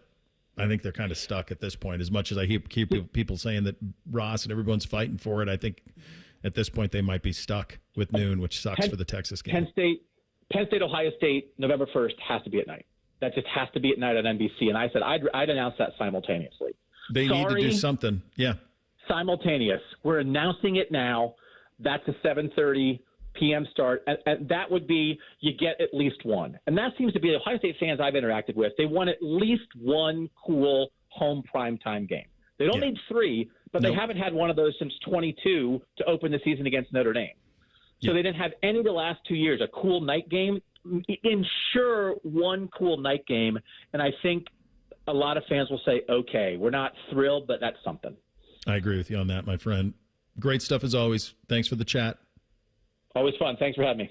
There he goes. Doug Lesmeries, King of the North on the Bryant Heating and Cooling Systems Fan Guest Hotline. Get you 3 things on a Friday. Up next, Bishop and Friends right here on the Fan.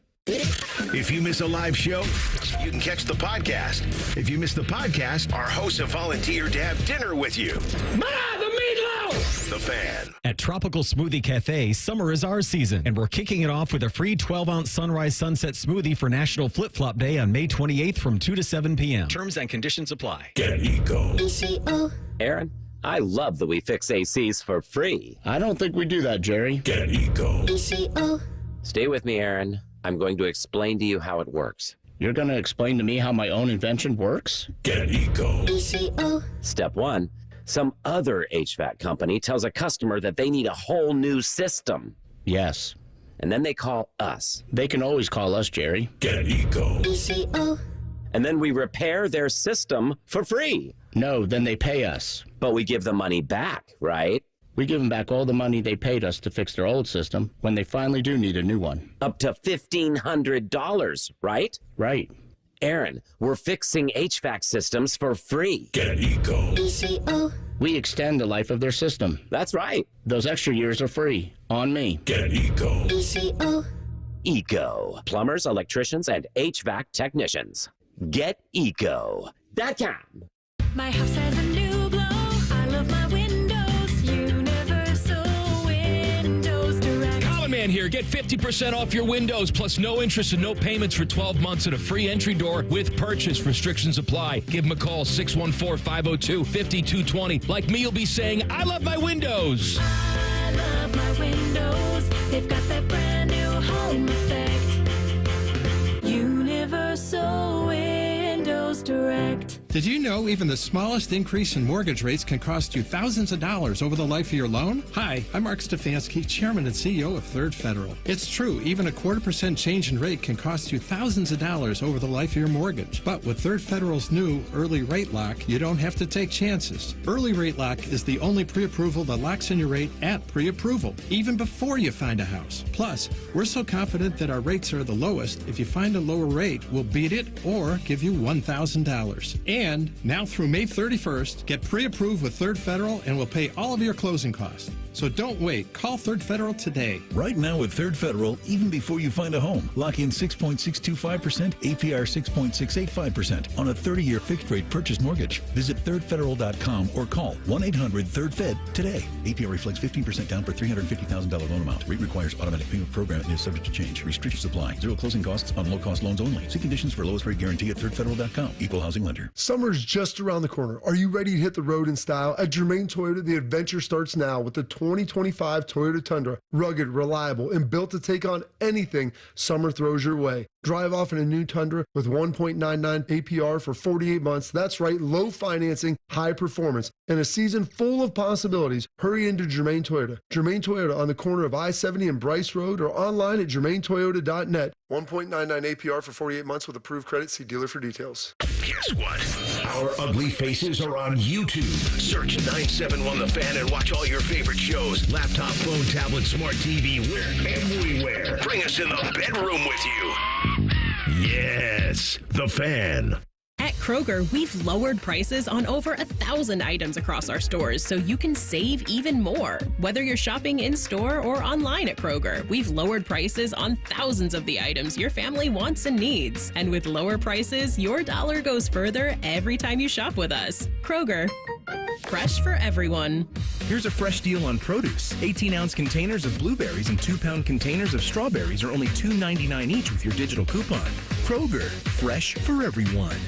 Scotty Vegas here, and yes, Memorial Day is this weekend. Have you tried on those shorts from last year? Scary thought if you didn't make any changes. Make a change now and see every future holiday, every day, as the best day with Awaken 180 weight loss. Listen to Financially Fit Radio with Corey Sickles this Saturday morning at 9 a.m. on 1460 ESPN, covering topics like what you need to know about annuities and how to stay healthy and enjoy retirement. Financially Fit Radio this Saturday at 9 a.m. on 1460 ESPN. The Fan Poll is brought to you by Caster Connection. Visit CasterConnection.com to shop online or to work with our Caster Solution Specialists. The best hair on the air. You are listening to Bishop and Friends. Seeing this from Oklahoma Student Newspaper, the Oklahoma Athletic Department cutting 15 positions, 5% of its staff, and Athletic Director Joe Castiglione is giving up some of his compensation as well. There's only so much money, kids. There's only so much. Got to give some of it back. What do we have in the poll today, Reese? A daily fan poll sponsored by Caster Connection. It asks, among the Ohio State football teams that didn't win the national championship this century, which of them do you think was best? 06, 15, or 19? 47% of respondents say 15 was better than 06, which got 11%. Actually, 40% 2019. So 2015, 2019, and then 2006 in the way of this poll question. 15 may have been the most talented, but they at no point, it wasn't until they lost to Michigan State that they took off and you saw like what they were capable of, whereas 6 and 19 were buzzsaws the whole way. And that does buttress the point we've been making all week about 06, that it gets so much criticism based on and it is misremembered because of the way that season ended. Time for three things on a Friday. Hit it, guys. 1, 2, 1, 2, 3 things.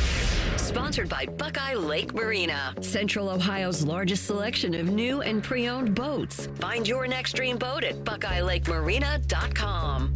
Here was reason number 6.5 trillion of why flipping still rules last night while the NBA and ice hockey got out of control. NBC and I flipped.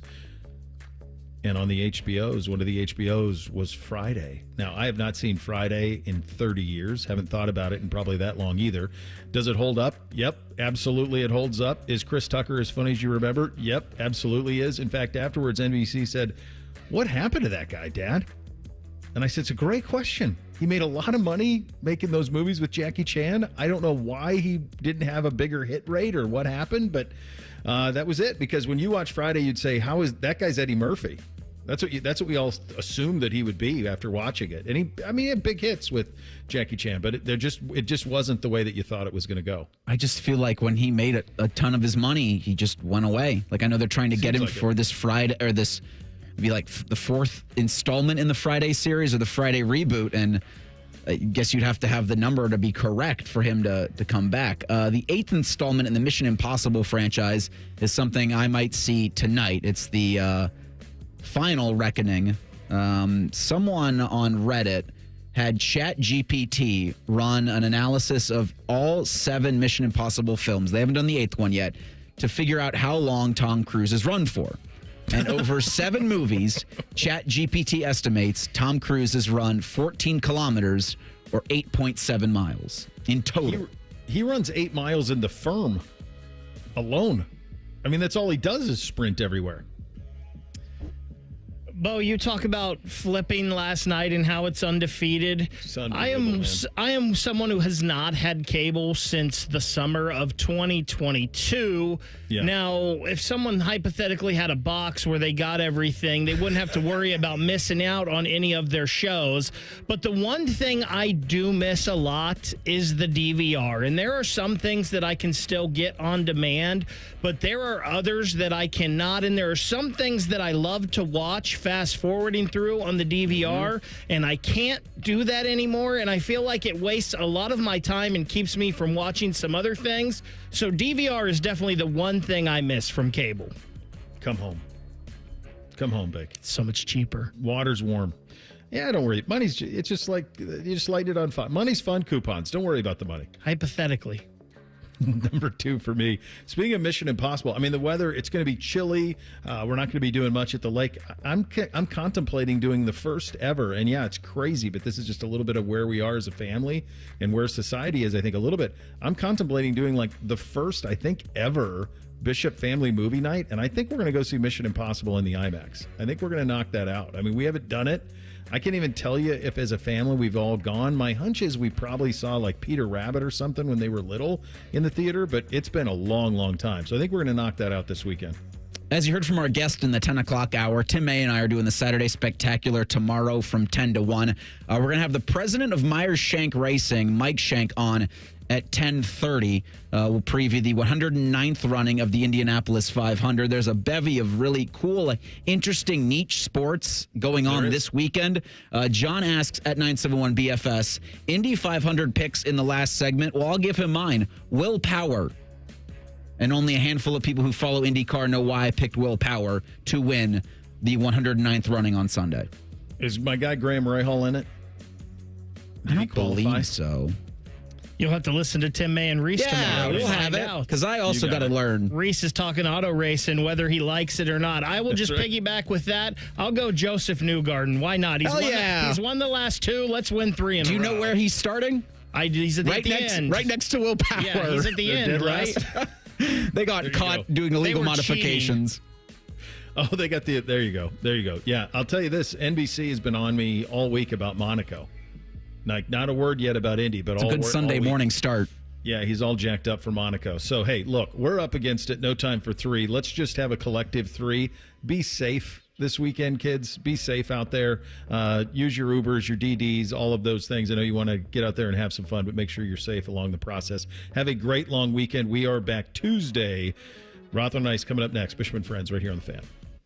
Catch the latest from the world of Ohio State athletics. Weeknights at 6 on the Buckeye Show. News, special guests, and everything scarlet and gray. The Fan. Don't sweat it. Call Care Heating and Cooling, and we'll fix your air conditioner fast. 1-800-COOLING. Hiring today for tomorrow with WM. A stable career and a safe environment. That's what you get as a heavy-duty mechanic at WM. Plus great benefits like 100% tuition coverage for you and your family. WM is now hiring heavy-duty mechanics in Columbus. Get boot and tool allowance and additional pay with a Cummins certification or CDL license. There are openings for CDL truck drivers too, with home daily routes. Apply online at careers.wm.com. That's careers.wm.com. A people-first, military-friendly, equal opportunity employer. Breaking news, and this one is almost unbelievable. Yeah, it's all about new customers at Bet365 because they get $150 in bonus bets when they bet $5, win or lose. And even better, bonus bets can be used on the spread, totals, and player props.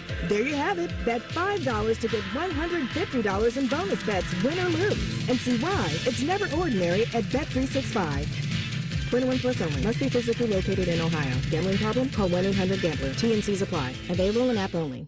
I've had a number of surgeries, and frankly, I don't have time to rehab a surgery and an operation at this point in my life. I didn't want to take time off my kids' activities. That's why former college and pro football player Bobby Carpenter turned to QC Kinetics. We couldn't be happier saving our patients like him from operating rooms and long recoveries. Been able to resume like normal activity for me, which is a lot of running. It's a lot of workouts. I've been very, very blessed with how it's been able to hold up. For so long, patients have accepted surgery as the only solution. But with new technologies, the medical professionals at QC Kinetics use regenerative treatments, your body's own biologics, to help heal and restore knees, hips, shoulders, and backs. I actually ran into a friend of mine over at our golf course, and he had his knee done. It felt so well. He got his shoulder done. He goes, I can't thank you enough. He'd heard the commercial on the air, and so it's feeling great. Find out how you can avoid surgery and finally get relief. Call QC Kinetics now for your free consultation. Call QC Kinetics, 380-208-4544. That's 380-208-4544.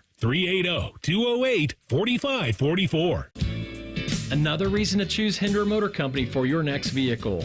This is Justin Hinderer. Every vehicle comes with a lifetime powertrain warranty, award-winning service, and our exclusive Carvenience. We pick up your vehicle, service it, and return it so you save time and enjoy peace of mind. That's Carvenience. At Hinderer Motor Company, we take care of everything so you can drive worry-free. See why we're the best choice for your next new or used car by visiting HindererMotorCompany.com. Hey, good morning. You're heading to the airport, right? Yep, thanks for checking. I like the car. How long have you been a rideshare driver? About 3 years now. I really enjoy it. Isn't it hard to make money these days with the price of gas being so high? Not for me. I use Upside, the free app that gives you cash back for every gallon of gas you buy. Wait a minute. Are you saying you actually get real money back when you get gas with the Upside app? Yep, I get real cash back every time I get gas. Does that actually add up to anything? I'll make around $200 to $300. Wow, that's serious extra cash. I'm downloading the Upside app now. Download the free Upside app now to earn real cash back every time you buy gas. Use promo code TOUR to get up to a $5 per gallon bonus on your first tank. You can cash out anytime, right to your bank account, PayPal, or a gift card for Amazon and other brands. Just download the free Upside app and use promo code TOUR to get up to a $5 per gallon bonus on your first tank. That's code TOUR. Sometimes I hear a sparkling sound. Like when we say, all you have to do is point? There it is. That's the sound of magic happening. Magic like we can come the day you call us? Wow. Oh, 1-800-GOT-JUNK or visit 1-800-GOT-JUNK.com. Prescriptions require an online consultation with a healthcare provider who will determine if appropriate. Restrictions apply. See website for details and important safety information. Price varies based on product and subscription plan. Hey guys, let's talk ED because millions of men experience it, but not everyone can access or afford treatments like Viagra.